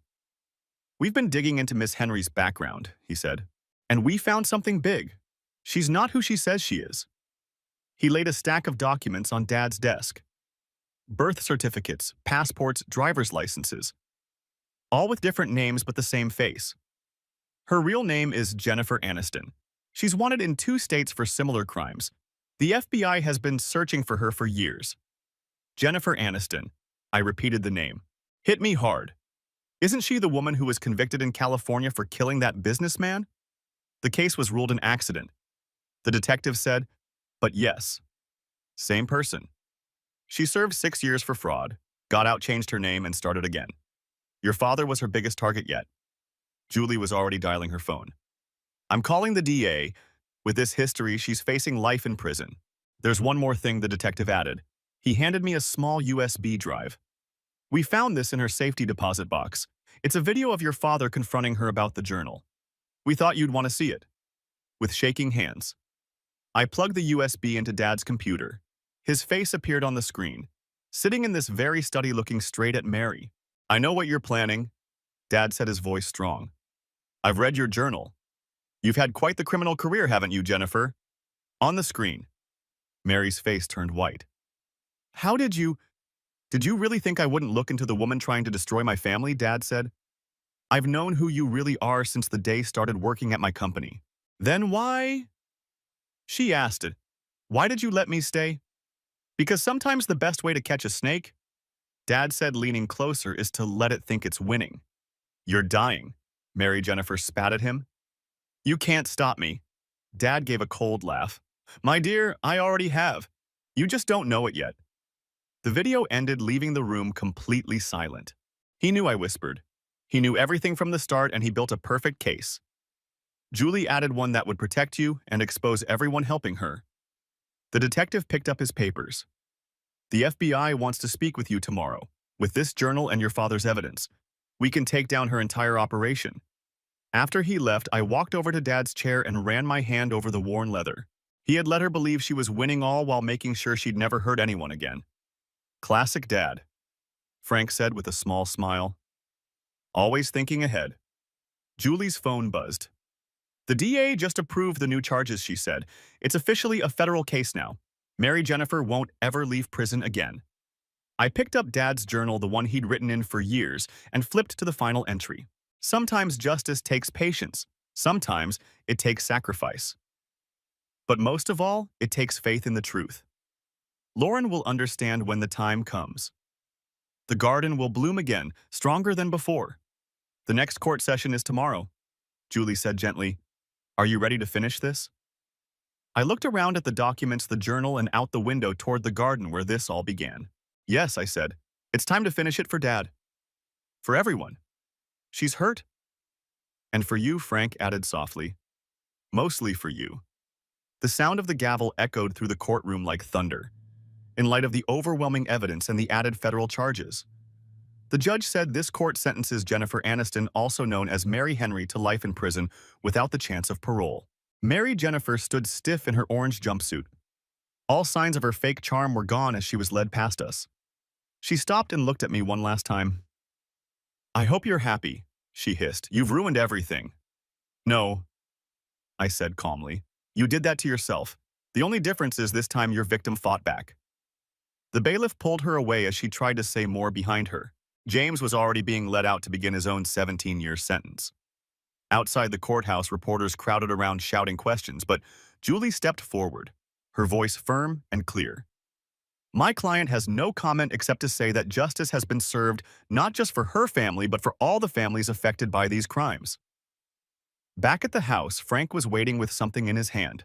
The FBI finished going through Dad's study, he said, and they found this hidden in his desk. He handed me a small box. Inside was a single key and a note for when justice blooms. Check the greenhouse. The greenhouse had always been Dad's private space, a quiet place he went to think. I hadn't stepped into the greenhouse since Dad died. Do you want us to come with you? Julie asked gently. I shook my head. I need to do this alone. The key turned easily in the lock inside. The air was warm and filled with the sweet smell of blooming flowers. Dad's orchids were still alive, beautiful and well cared for. I guess Frank had been looking after them these past few months. In the middle of the greenhouse was Dad's old workbench. On top of it sat a large envelope with my name on it. Inside was a property deed and a letter. My dearest Lauren, by now justice has been done, and the truth is out. But justice wasn't the only thing I wanted to grow in this greenhouse. I didn't just grow flowers here. I grew hope. Hope that you'd find your strength again. Hope that you'd bloom even when others tried to keep you in the dark. The deed in this envelope is for the empty lot. Next year. Old flower shop I boarded the day after I confronted Jennifer. It's time for Jeremy Gardens to grow beyond our home. You have a gift, Lauren. You bring beauty into the world that shouldn't be limited to one garden. Remember what I taught you. Some flowers bloom best after frost. You've made it through your winter. Now it's time to bloom again. Love always, Dad. I walked back to the house in a daze, holding the letter and deed tightly. Frank and Julie were waiting in the kitchen. Well, Frank asked. I spread the deed out on the counter. He bought the lot next to my old shop. He wanted me to grow the business. That's not all he did, Julie said, pulling out her tablet. He registered Jeremy Gardens as a business name 7 months ago. He set up everything, permits funding business plans. It's all ready. It just needs you and us, Frank added. I've picked up a few gardening tips lately. Someone had to keep those orchids alive. Just then there was a knock at the door. The detective stepped in, smiling. I thought you'd like to know. 2 more people have come forward. They were also victims of Jennifer's scams. With your dad's evidence, we're about to close more than a dozen unsolved cases. Dad would have loved that, I said. He always believed the truth comes out in the end. Speaking of truth, Frank said after the detective left, I found something else while I was taking care of the greenhouse. He pulled out his phone and showed me a photo of a small plaque tucked among the orchids. It read for Lauren, who taught me that the strongest flowers grow in broken places. He put that there right after your divorce, Frank said. I think he always knew you'd find her way back. Julie smiled and pulled out her legal pad, that familiar spark in her eyes. So she said, should we get started? I started working on the business papers for Jeremy Gardens as I looked out at Dad's garden. The roses were still blooming, still standing strong. No matter what had happened beyond the flowers, I could see the future Dad had imagined for me. He didn't just want justice, he wanted me to grow. He didn't want me to just survive. He wanted me to thrive. Yes, I said, feeling stronger than I had in years. It's time to build something new to Dad, Frank said, lifting his coffee mug to Justice. Julie added, raising hers. I picked up my own mug, thinking of orchids and roses, of truth, of endings and new beginnings, to blooming again. Through the window, the garden glowed in the afternoon sunlight. Each flower was proof of Dad's belief that even in life's hardest moments, something beautiful can still grow. He gave me more than justice. He gave me back my future. One bloom at a time. Story 3. The fact that my dad left his whole inheritance in my name, rather than the children she brought into the family who didn't want anything to do with him, was too much for my psychotic stepmother to bear, despite his persistent attempts. She then attempted to break into my residence after stealing the keys. But when I learned, even I was taken aback. Dad had this arranged for her. Hello, I'm a 24-year-old woman writing about a recent event that happened to me. My father is a film producer. Therefore, I come from a rather affluent family. Since we live in a tiny nation by the sea, it's likely that my dad isn't very well known abroad. My mother got married after she became pregnant with me, and my 48-year-old father, who we'll call Theo, had met her when they were both 24 years old. Unfortunately, my mother died shortly after giving birth to me because of some unanticipated pregnancy difficulties. Since then, my dad had been raising his kids alone for about a decade. He undoubtedly received several offers from incredibly gorgeous ladies, but he consistently put me above his own relationships. When I was 12, we moved to a place that was more focused on movies since my dad had accumulated a lot of money in his early years. Because of bullying, I struggled to fit in at the new school. When I was in my grade 2, men used to tease me every day about my attire. When they unintentionally shoved me down 2 steps as my dad was dressing me, they went too far. Due to his busy schedule, my dad was called to the school but was unable to meet the bullies or their parents.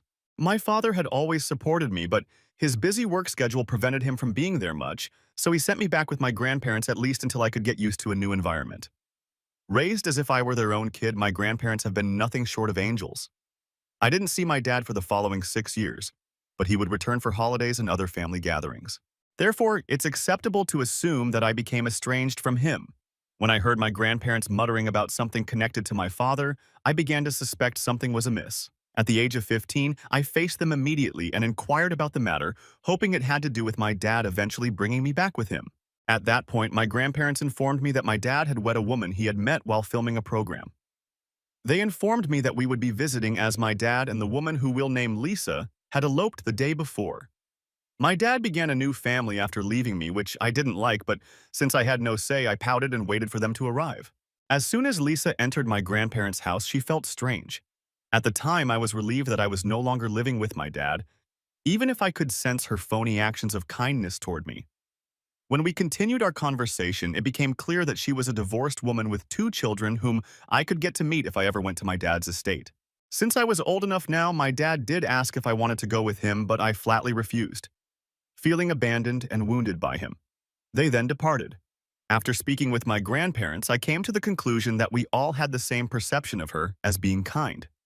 Anyway, it was ended, and I finished my schooling in the town where my grandparents lived. I was accepted into the top film school after putting in a lot of effort in school, along with a few others. However, the fact that it was in the city where my dad and his family resided was the issue. I was content living alone and getting along with my grandparents, but I worry that my dad would put limits on me if I attended the college of my choice. Camera work and other technical responsibilities on the set have always piqued my curiosity. My dad was thrilled to welcome me return home after learning that I had been accepted to the top university in his hometown. He agreed when I told him that I didn't want to be watched constantly by him or his family if I remained in the city. I continued to have my doubts about my grandparents' constant pleas. I choose to enroll in the course. I initially declined my dad's invitation to visit his house, but when he and Lisa persisted, I agreed to pay them a visit. It didn't appear that I had ever lived at my dad's home until I arrived. Pictures of Lisa with her children and some of my dad filled the walls. I was worried about Dad since he appeared rather pale and slender. My dad urged me to remain at their apartment for as long as I wanted and offered to cover my expenses. However, I declined. I didn't want him to give me any sympathy money. I entered the college residence hall and applied for a student loan. Lisa's children, who had just returned from acting coaching sessions, were waiting for me as I was ready to depart in the afternoon. When I discovered that these were the children who had harassed me as a child, I had the worst shock of my life. Since I didn't know my dad well, I wasn't sure how he would react when I told him about it. I thus informed my grandparents about this over the phone. They said that since my dad and Lisa had been married for a few years and there was a significant risk it would damage our relationship, I had done the right thing by keeping this information from him. I complied by speaking with the bullies. Jake and James, both 24 years old, went as soon as I could after sending their niceties. My grandparents had informed me of Jake and James's antics. It turns out that their biological father was a wealthy businessman who didn't want to part with his children. However, Lisa took the children into her new marriage when she somehow chose to blame him for domestic abuse. Although he didn't want any more children, my dad consented to have Lisa. My dad had known Jake and James since they were 15 years old, and they had always reminded him that they weren't his kids. When he used to give them all he could afford, they would publicly chastise him in front of their family. Additionally, I was kept away from my dad for these two reasons. Lisa ought to have made an effort to defuse the situation and explain the new dynamics to them, but she didn't give a damn, and it had an overall negative impact on my dad. My dad finally believed he had someone he could trust once I moved to the city, although their relationship has been shaky from the start. From time to time, he had subtly told me about his connection with Lisa. She spends a lot of money, he claimed. He claims to be promoting her children, which he believes is untrue. I chose to remain silent and listen to him vent since I didn't want to get in the way of their love. Following my departure from my father's home, I couldn't get the sense of unfairness and rage out of me. I couldn't take the idea of destroying our remaining friendship, even though I knew I should have told him everything. But that choice became more and more burdensome to me as the days passed. I was his daughter after all, and the one person who genuinely cared for him.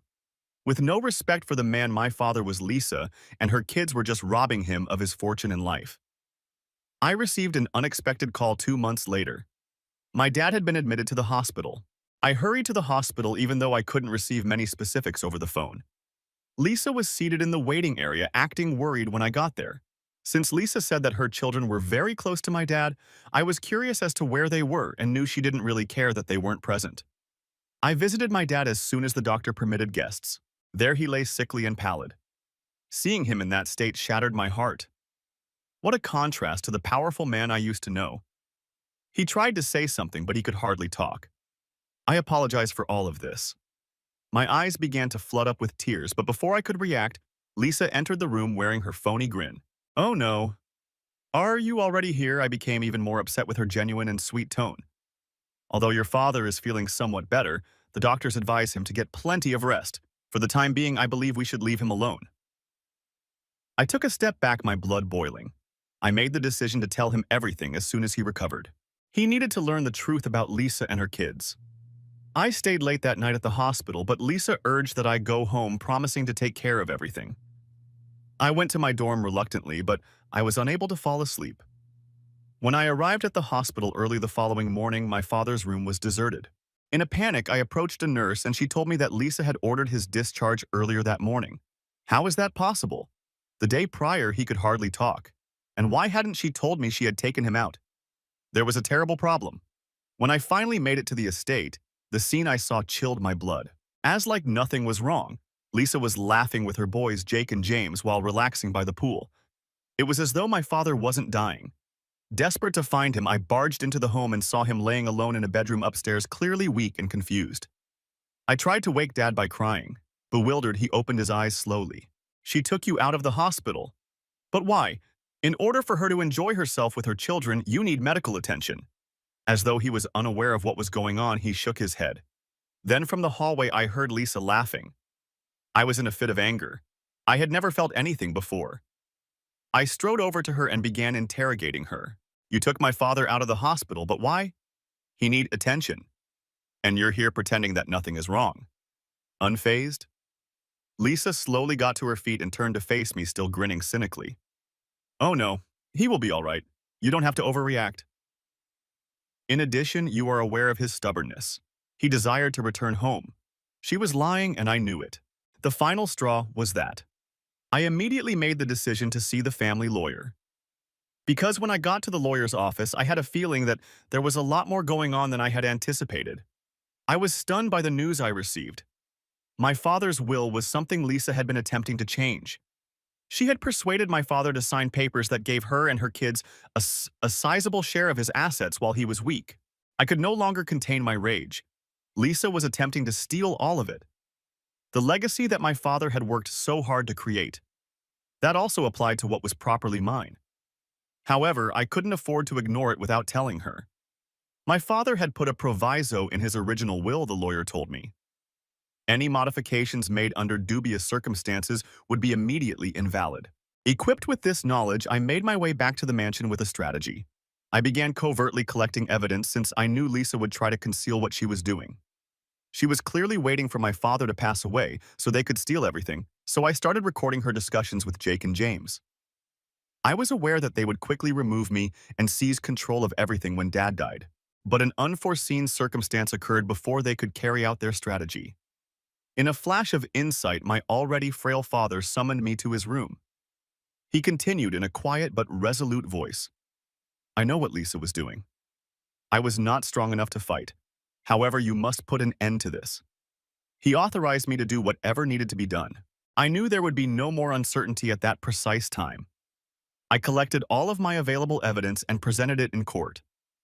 Despite the protracted court struggle, justice ultimately won out. Lisa and her children were disinherited when their effort to steal the wealth was discovered.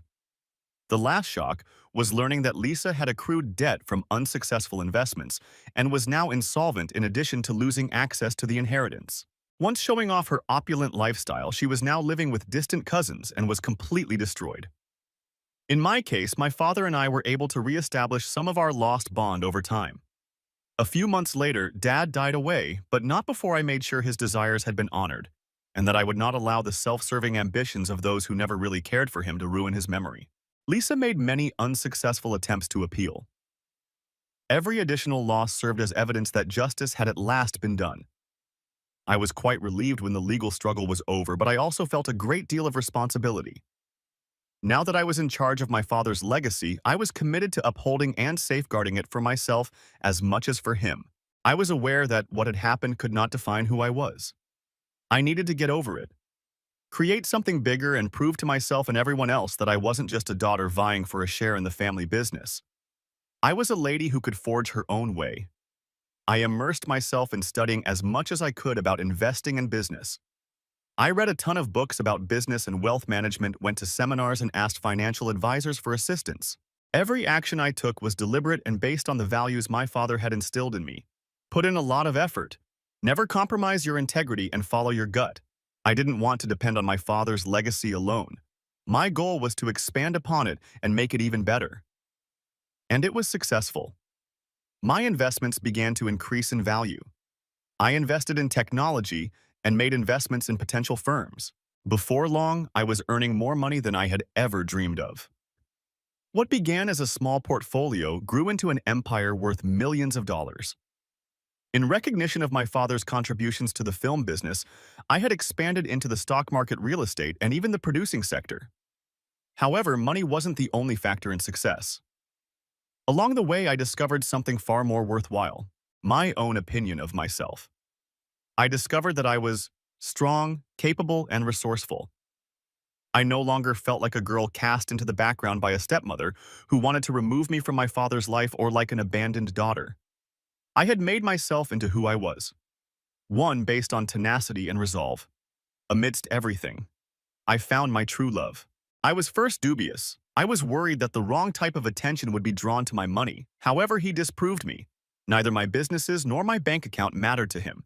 He was concerned about me, the guy I had become. We had a strong connection and shared ideals of love, respect, and hope for the future. He was the type of man that held my hand while I was doubting myself rather than merely supporting me when I succeeded. He was my pillar of support. After our love grew, we were married in a little ceremony. It was straightforward but ideal, surrounded by those who were most important. At that moment, I understood that love was not about extravagant displays or material possessions. It was about being seen for who you really were by someone. Someone who encouraged you to pursue your goals and with whom you might create a fulfilling and meaningful life. when I discovered I was expecting a child. The last piece of the puzzle seemed to fit together perfectly. I knew this was my opportunity to end the cycle, and the thrill of bringing a new life into the world was overpowering. I promised to provide my child with the stability and affection I had so desperately sought as a young child. My child would never experience feelings of inadequacy, neglect, or abandonment. Kids would know as kids grew up that they were supported at every turn and loved without conditions. I began excitedly and eagerly getting ready for the baby.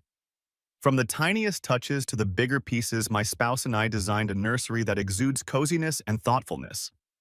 This child would be raised in a loving household where they would always feel safe and loved. I considered the sort of mother I wanted, one who was loving, present, and caring. I wanted my child to have all the things that I was deprived of as a youngster. Lisa's life, meanwhile, was falling apart. After the court's verdict against her, she had spent what little money she had left, and her bad financial choices continued to accumulate. She made an effort to keep up her previous opulent way of life, but it soon collapsed without my father's financial backing. Her boys, Jake and James, had left to pursue their own self-centered lives, leaving her to deal with the fallout from her avarice on her alone. Distant relatives told me that Lisa had gotten into debt, going from place to place pleading for everyone who will listen for assistance. However, nobody wished to be connected to her anymore. She spent her days griping about how unjustly life had treated her because her resentment and bitterness were unbearable. I'm still being accused of taking what was rightfully hers. I tricked my father into giving everything to me, she said. It became almost comical, even though everyone who knew the reality realized that my father made his decisions rationally. Once living in luxury, Lisa is now reduced to nothing, clinging to a history that was never truly hers. She was unable to recognize the reality because she was so overcome by her rage. She was responsible for her own demise. She used to try to take everything away from me and control my father, which made me upset. I felt nothing now, though. I was no longer under Lisa's control. Her statements, grievances, and charges, they had no significance. She couldn't even begin to comprehend the life I had created. I was no longer the helpless young woman who had been ignored. I was a lovely wife, a prosperous entrepreneur, and a soon-to-be mother. Lisa was to blame for her own demise, and I no longer needed to worry about her future. She didn't enrich my life in any way, and she bore the weight of her resentment. Today, I'm more concerned about the future than the past. Alongside a partner who values and loves me, I look forward to raising my child with the affection and attention that all children need. We're working together to create a happy, meaningful, and hopeful existence. The teachings I received from my father about honesty, courage, and tenacity, in addition to the money he left behind, are what continue to carry on his legacy. I've moved into the light, but Lisa could still be living in the darkness of her own transgressions. I own the life I've created, formed by my decisions, my tenacity, and my will to turn the suffering of the past into something lovely. And now, while I wait for my first kid to arrive, I am aware that the future is full with opportunities, love, and a fresh start. Story 4. I called my lover a pervert and a weirdo, and I mistreated him. I had faith in my buddies. I now deeply regret ending our relationship. I spent a year with him, and we had an incredible connection. He always treated me with respect and made me feel appreciated. Even when I didn't ask for it, he would always lend me a hand and do small things for me. And the sex was fantastic. We simply had a sense of complete compatibility. He told me he had something to confess about 3 months ago. He said that he had a foot fetish and that he had kept it a secret from me because he didn't want me to think poorly of him after an ex-partner found it strange. In hindsight, it was rather apparent because he was often complimenting my nail art and was quite willing to touch my feet if I asked him to. Because he thought I would look pretty with French tips, he even paid for me to have a pedicure. From that point on, not much changed. During intercourse, he would suck on my toes, which felt amazing, but he wasn't forceful or anything. A few weeks back, I was chatting with 3 of my friends when I remarked that he loved my feet. 2 of them began warning me that he may be a creep and that this was a warning sign. They showed me all these websites and forums and individuals who take creepy pictures of women's feet, even though I had seen some people who were odd about it online previously. And I became nervous. Despite his neutrality, my third buddy who was present suggested that I speak with him because he had never really exuded those types of signals. I foolishly ignored it and put it out of my mind till I saw him again. We were playing around at my flat 2 days later. I retreated from him as he began kissing my feet. I spent about 10 minutes reiterating what my friends had taught me about how individuals who adore feet are strange and uninterested in other things when he asked me what was wrong. He told me he didn't know I felt that way about him, but he seemed genuinely depressed. He rose and walked away. Why I uttered any of that dumb shit to him is beyond me. He had never been spooky before. To me, he had always been affectionate. I did, however, call him a pervert.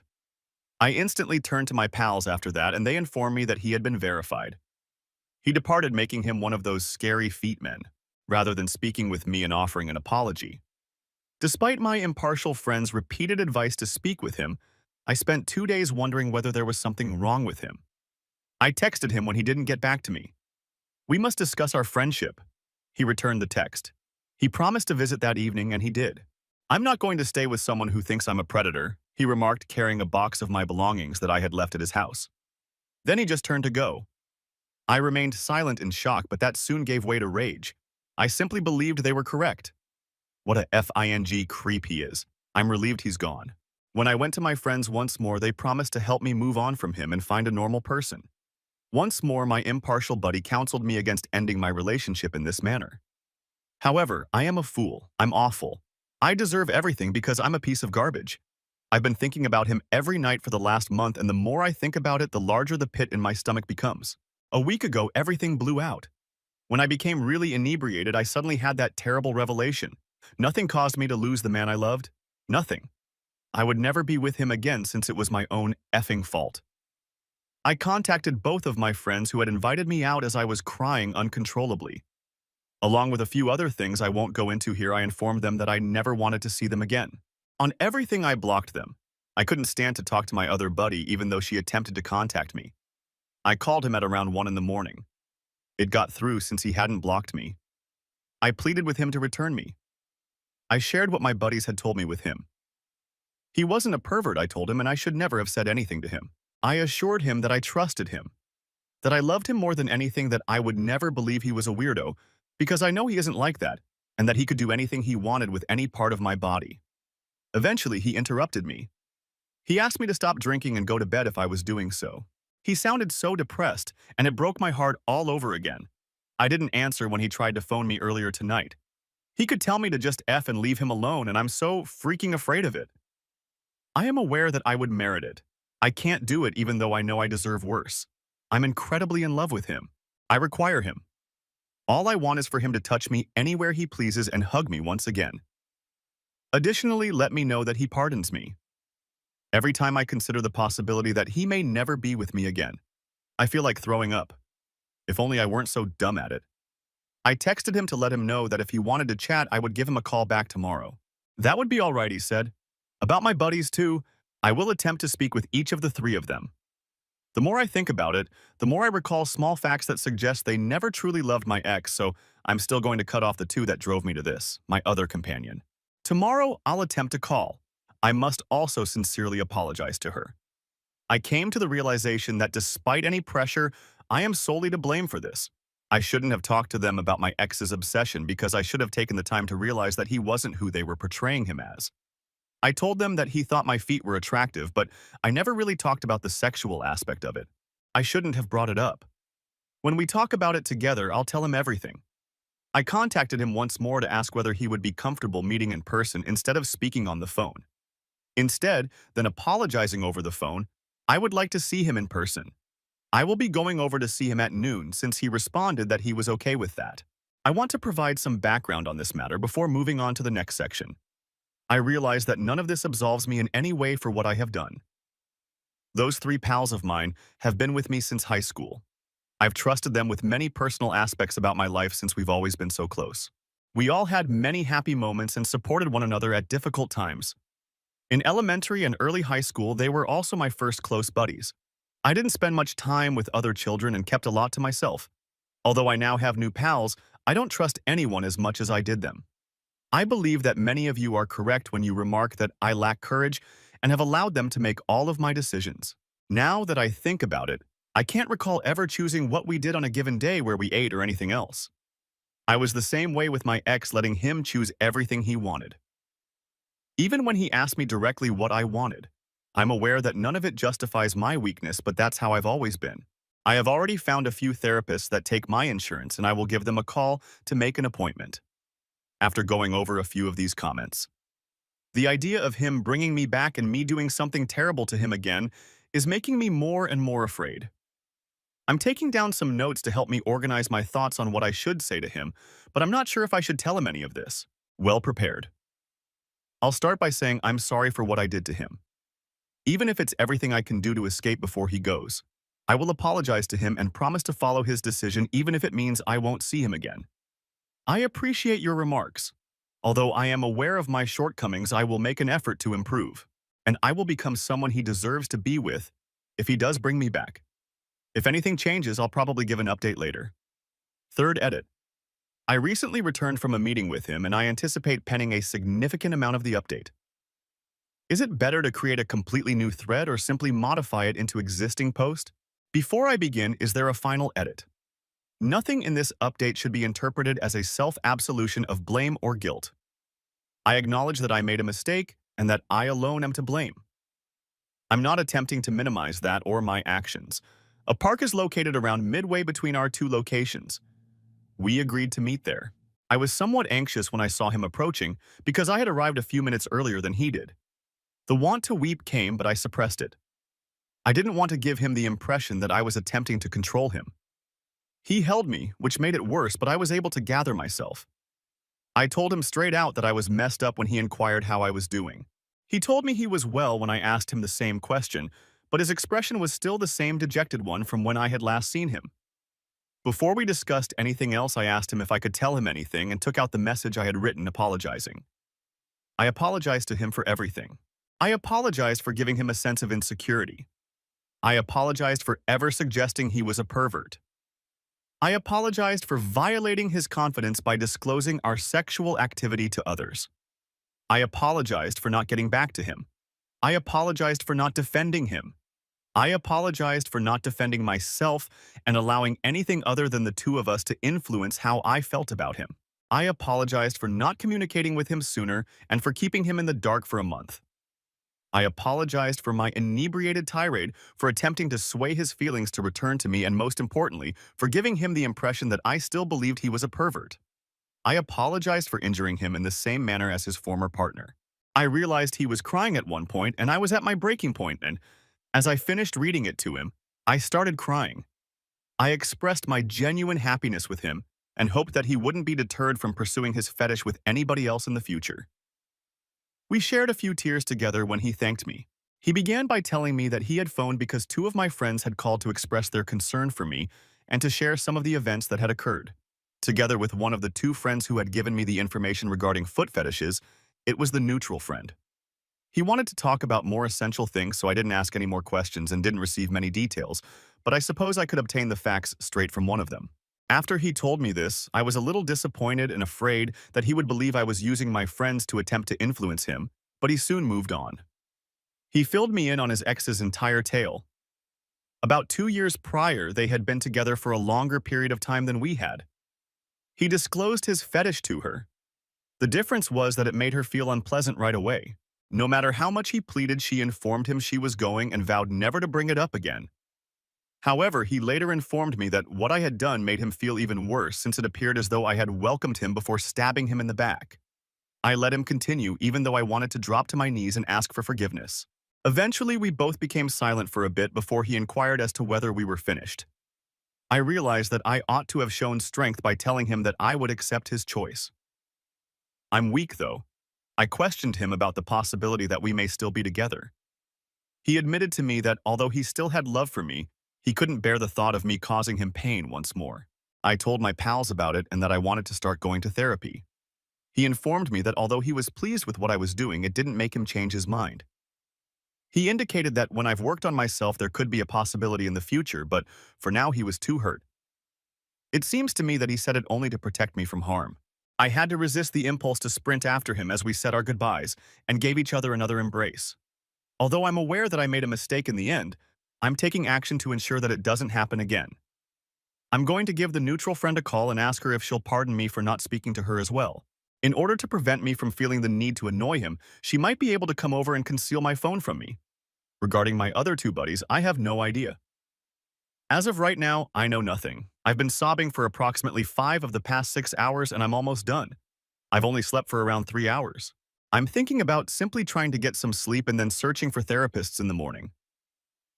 I'm not sure if I'll continue to update. I apologize to everyone who was hoping for more. Another edit. Consequently, this will be my final article. After I fell asleep for a bit, my friend contacted me and came over. She was worried that I hadn't spoken to her, but she wasn't angry at all. I sincerely apologized to her. After all that happened today, it felt amazing even if I don't deserve her generosity. To everyone who sent me a worried message, thank you. I believe I'll be all right. I will continue to attend treatment in order to address my issues and ensure that I never again do this to a loved one. Most likely, I won't post on this account ever again. Some people claim to be persons in my life and sent me strange messages. Therefore, it is not me if you ever see someone attempting to update this story. My acquaintance is the only person in my social circle who utilizes Reddit. I'm done with that. She promised not to post about it once I showed her this. Good night. We appreciate you viewing the video. We've got more stories in store for you if you're interested in hearing them. Just press the like button, subscribe to our channel, and tell your friends about it. Story 5. Hello, this is Sarah. I'm going to read you Victoria's tale today, which is called This. My key didn't fit when I got home from a long day at work. We won't let you in unless you pay for our trip, my mom texted. Shivering from the cold, I slept in the vehicle. I packed my belongings in the morning, terminated the lease, and departed in the evening. Calls were ringing on my phone. All right, let's leave. In my parents' home, it was always Jessica, Jessica, and Jessica. To them, there was nothing wrong with my elder sister. When I was only there, for as long as I could remember, everything had been that way. Most people call me Victoria Tori, and at 27, I had finally adapted to being the Carter family's afterthought. I was doing rather well for myself, even if I was the disappointment to the family. As a corporate account manager at TechSpear Solutions, I had a terrific work and made a fair living. My parents never recognized it, though. For the past year, I've been renting a lovely small home in Meadowbrook, a peaceful neighborhood around 30 minutes from the city center. I even have an expanding savings account set up for a down payment on a home of my own. One day. 3 years ago, Jessica, 30, married Ryan, her college love. My parents lavished much too much money on their lavish wedding. Naturally, I was a bridesmaid, and I was dressed in a dreadful peach dress that Jessica had chosen especially for me since she knew I would look awful in it. Tonight is family supper. On a Tuesday morning, my mother texted me, "Avoid being late like you did the prior time." Gazing at my phone, I let out a sigh. I suffered family meals every month because of some misguided feeling of duty, but I just said, "I'll be there," and returned to getting ready for my morning meeting. Jessica's brand new SUV was already parked in my parents' driveway when I pulled in that evening. She had arrived early, of course, most likely to assist Mom in the kitchen and get extra points as the beloved kid. During dinner, my mother would ask Jessica about her work at the real estate agency. My father would nod enthusiastically at everything my sister said, and I would nibble at my food while occasionally using as little words as possible to respond directly to inquiries. Then Jessica gave a big clearing of her throat over dessert. "Ryan, Mom. Dad and I have some wonderful news." I was already picturing how much worse my life would get after Jessica gave birth to the first grandchild, so I prepared myself for a pregnancy announcement. "We've made the decision to launch our own company," Jessica said, holding Ryan's hand. My folks let out a shout. In fact, my mom gave a clap. Mom said, "Oh, honey, that's wonderful." "What sort of company?" "A boutique of luxury clothes," Jessica stated with a smile. Downtown, we discovered the ideal store location that drew my eye.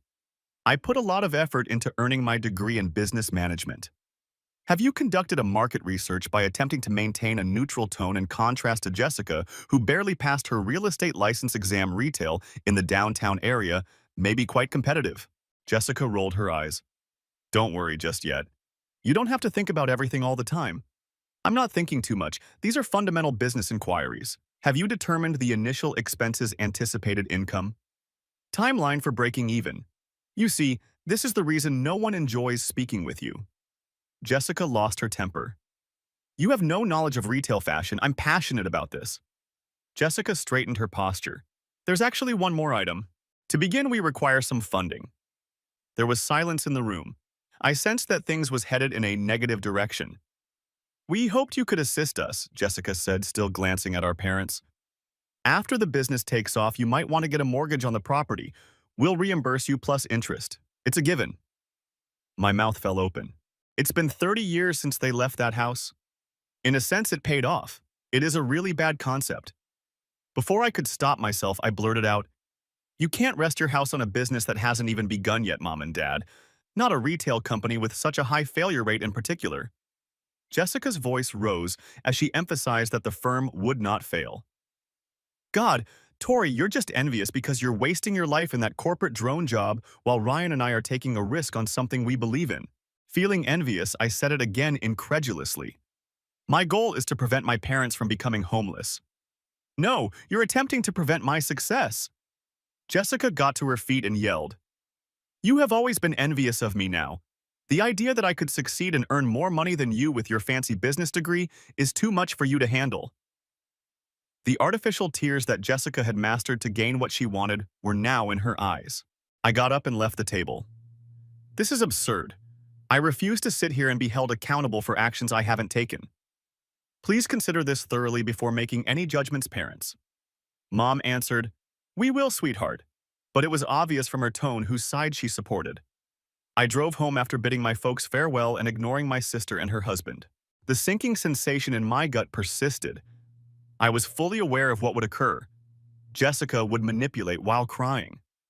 I would somehow be the bad person for attempting to avert a catastrophe, and my parents would cave in. I was in the middle of a work presentation when my phone called 3 weeks later. I chose to ignore it, but I quickly excused myself when it rang again. "Hi there, Victoria." My father was using my entire name. He sounded worn out. "We provided funding for Jessica and Ryan's business." I shut my eyes, with their backs to the wall. "What is the amount the residence was refinanced by us?" $200,000. "Dad?" "Jesus? Everything will be well. Their business plan is good. Jessica showed us everything." I wagered my tongue not to express my true feelings. "I'm hoping it goes well." I hung up and went back to my meeting after saying that. My parents mortgaged their home about a year ago today. At 11 p.m., my doorbell rang. Tuesday evening. I had not yet fallen asleep. I'm sitting on my couch reviewing some work materials. My parents were waiting there when I answered the door, appearing 10 years older than they actually were. Dad appeared smaller, seemingly stooped down with a vacant expression in his eyes, while Mom's eyes were swollen from sobbing. Mom murmured, hardly raising her voice above a whisper, "We lost the house." I wanted to, but I didn't say "I told you." But I was halted by the shattered expressions on their faces. Instead, I stepped aside and said, "Come in." I offered them my extra bedroom that evening. We didn't communicate much. The basic minimum was what they told me. After 8 months, Jessica and Ryan's store had collapsed. Overpriced products, an absurd lease, and a few business visits to fashion shows that were actually simply lavish holidays blew up the funds. My parents were unable to make the bank-assigned mortgage payments when the firm failed. Take note of that morning. I contacted my boss the next day and asked to work from home. I assisted my parents in bringing over the little items they were permitted to remove from the house by the bank. Some outfits, family pictures, Mom's china, which her mother had given her as a wedding present. It's only a temporary situation. As we moved boxes into my rented home, Dad continued to say, "Only until we are able to stand again." I nodded because I didn't think I could talk without saying something I would later regret. Another surprise was released 2 weeks later. The automobile of Jessica and Ryan was in my driveway when I got home after a rare day at work. Ryan was slumped next to my sister, who was seated at my kitchen table as if she owned the space. With a stiff smile that stopped short of her eyes, Jessica remarked, "There she is. What's happening?" I put down my laptop bag and asked. Mom came out carrying a cup of tea from the kitchen. "Ryan and Jessica need somewhere to stay for a while. They were evicted by their landlord due to non-payment of rent. You also assured them that they were welcome to stay at my residence." I made an effort to speak clearly. Dad replied from the living room, staring at the TV, "We're family, Tori. Families remain united." I turned to face my sister. I knew her well enough to realize it was an act, but she had the grace to at least look a little embarrassed. "We'll assist," she pledged. "Mom will prepare meals for everyone and I will clean. You won't even be aware of our presence." How might I proceed? Put my family on the streets because they are homeless. I so accepted their agreement. The cooking would be done by Mom. On the weekends, I would buy food for everyone while Jessica cleaned. Ryan and Dad would. They didn't really offer to do anything, though. The initial month was doable. Dinner would be cooked when I got home because I worked late most evenings anyhow. After sharing a meal and engaging in awkward small chat, everyone would withdraw to their designated areas. In the extra room are my parents. Me and my bedroom, Jessica and Ryan in the renovated den. For 5 adults, the home was modest, but we managed. Cracks, however, began to appear during the second month. The supper dishes would be in the sink unwashed when I got home. Mom said that cooking for 5 was too much labor for her at her age and stopped doing it. Upon my arrival, I discovered that my parents had prepared their own meal and Jessica and Ryan had followed suit. I used the groceries I paid for to make both dinners. In the meantime, I had nothing left. When I went home from work after the third consecutive night of discovering an empty refrigerator, I first ate at the cafe next to my workplace before going home.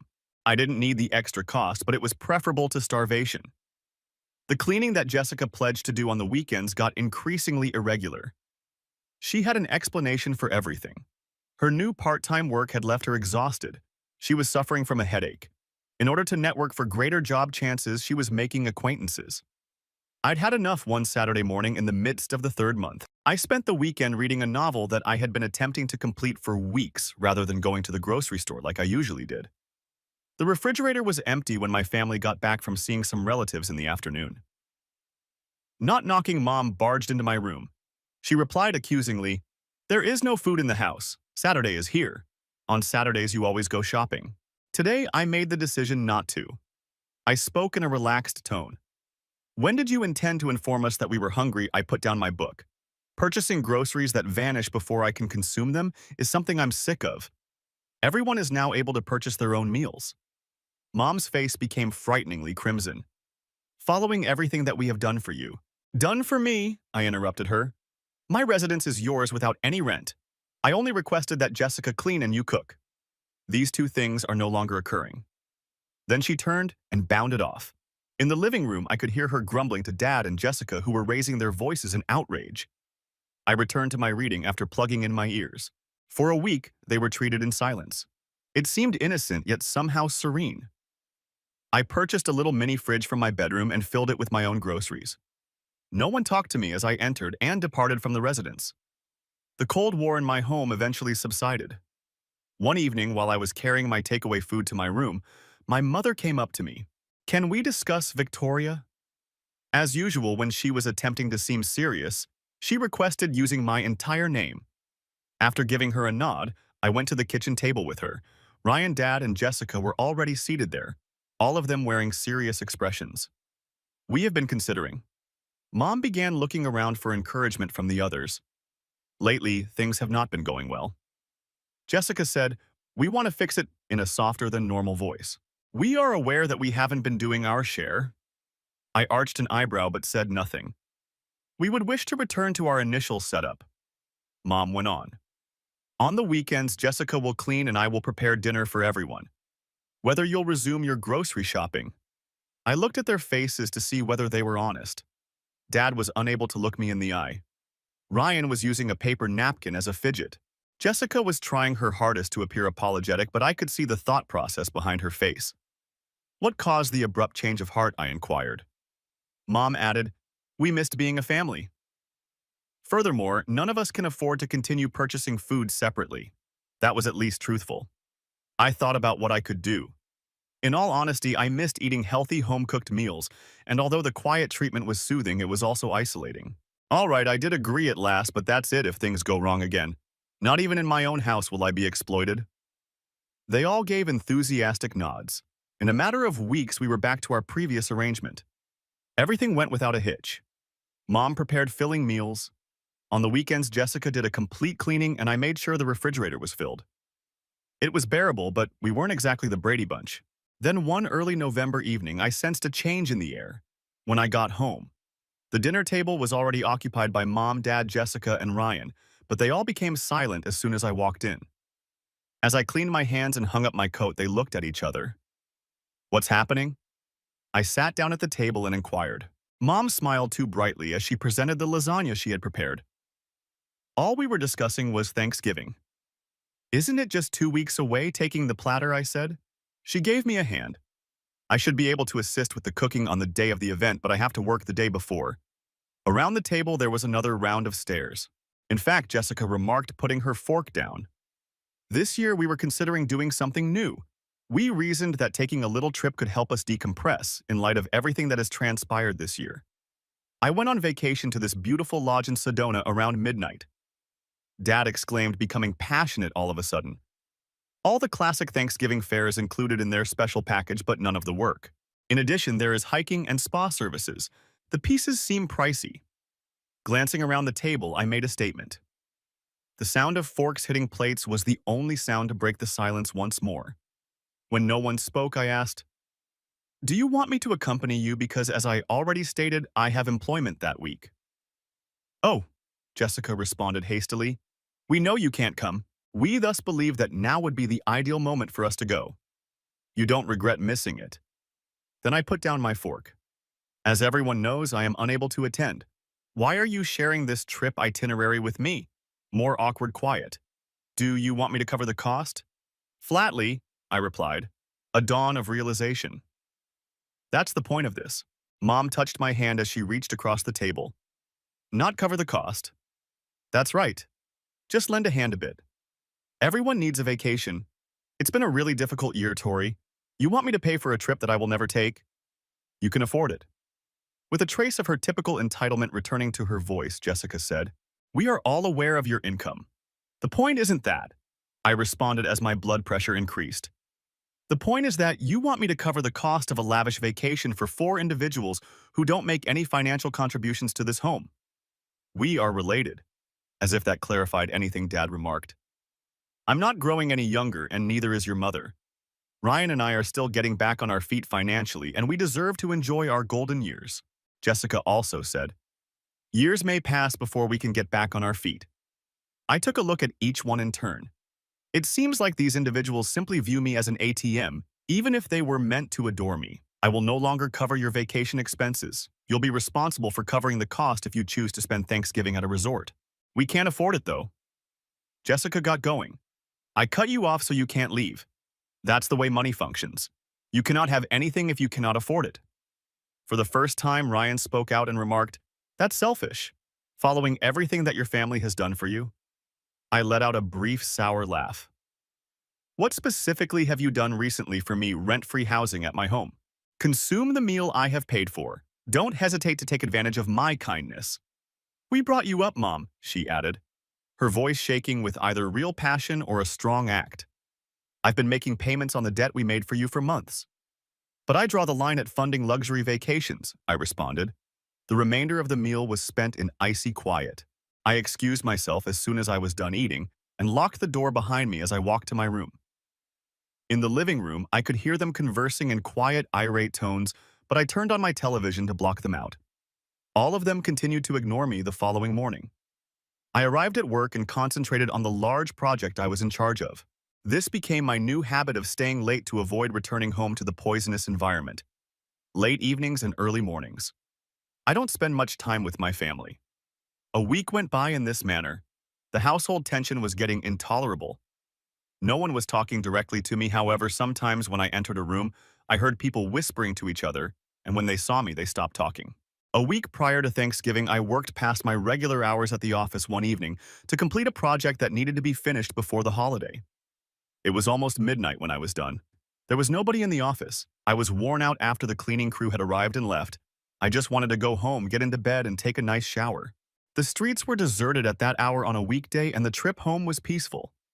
All of the lights in the home were off when I pulled into my driveway. It must be a relief to think that everyone was asleep. Tonight, avoid unpleasant situations. With my house key in hand, I approached the front door and inserted it into the lock. It refused to turn. I thought it could be trapped, so I tried again, gently wriggling it. Nothing has changed. I took out the key and examined it in the porch light. Without a doubt, it was the home key I had been using for the previous 12 months. I came to the knowledge at that point. The locks had been replaced. When no one replied, my disbelief rapidly gave way to rage, and I began hammering on the door. I kept pressing the doorbell until the bells merged into a single grating sound that would undoubtedly wake everyone inside. Nothing has changed. Then I caught a glimpse of movement behind the drapes. Someone was awake and at home observing me without responding. It was the door I banged on. "You're in there, I know that. Now, open the door." No answer. I took a step back, gazing up at the second story. Someone peered through the blinds in my parents' room and the light flickered for a moment. In my pocket, my phone buzzed. My mom sent me a text message. "Until you agree to cover the cost of our trip, we won't allow you in. It's for your own benefit. Victoria, you must learn to be less self-centered." I couldn't comprehend what was occurring, so I just gazed at the message. I was locked out of my own home by my own family. I was extorted out of money by the residence I was paying for. I had the option to contact the police. I mean, that was my home. Something stopped me even though my name was on the lease. It could have been the final vestige of my familial ties, or perhaps it was simply fatigue. Rather, I went back to my vehicle, cranked up the heat, and made every effort to get into the driver's seat. The chill seeped in any time the engine shut off to conserve petrol, interrupting the fits of sleep. I woke up before morning shivering and completely rigid. I watched as individuals moved behind the drapes and the house's lights turned on. While I sat locked out in my car, morning procedures were taking place inside my house. At 7 o'clock. My mother emerged as the front door opened. Her smile made my blood boil as she walked up to my car. Just enough for me to hear her. I rolled down the window. "Have you had a chance to consider what we discussed?" As though she hadn't had me spend the night in my car, she requested in a friendly manner. Slowly, despite the restless night, I nodded, my thoughts suddenly clear. "I have indeed." She grinned broadly.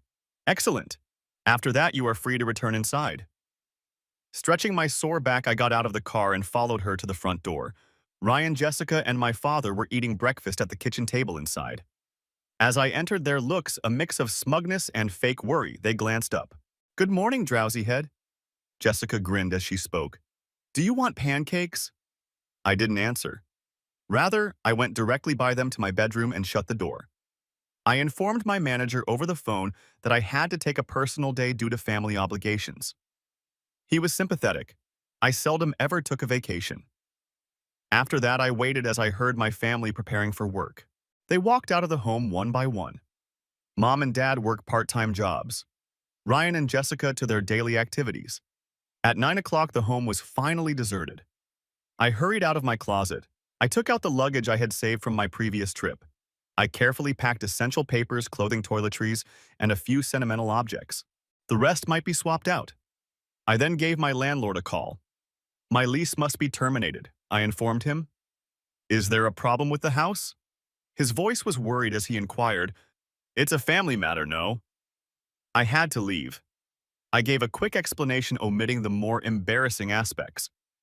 "Although the lease permits termination with 30 days notice, if you would allow me to go immediately, I will pay the whole amount due for the next month." He was surprisingly sympathetic. "If necessary, keep your family there until the end of the month.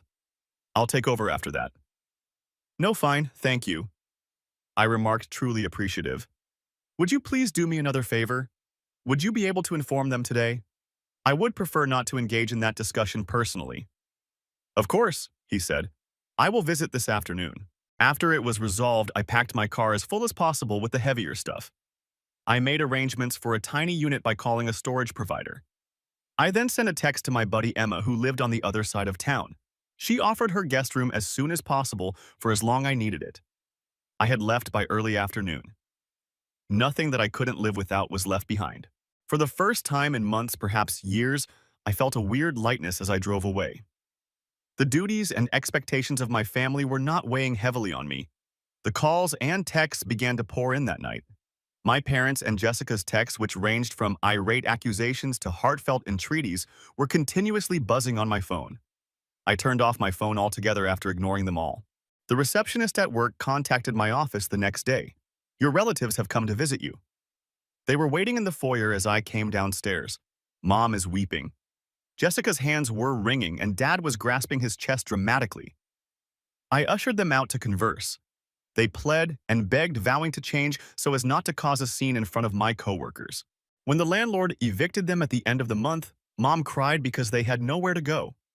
Even I was amazed at how detached I listened to it all. When they eventually ran out of things to say, I answered with a composure I was unaware I had. "This is what you selected. I informed them that you forced me to sleep in my car after locking me out of my own house. Now you may do the same. I had moved into a new apartment across town 2 weeks later. I had deleted them from my social media accounts and banned their phone numbers. The landlord acknowledged that they had moved out, thus I need a new place to live. For the first time since I became an adult, I had no one to please except myself, so I was really on my own. Now that I wasn't having to support 4 more individuals, my savings account started to increase once again. Perhaps sooner rather than later, I would have enough for a down payment on my own house. I occasionally questioned whether I had been too severe in severing their connection. However, I would then recall the night I spent in my car shivering. The years of being second best, the months of being used. And I was certain that I had made the proper decision.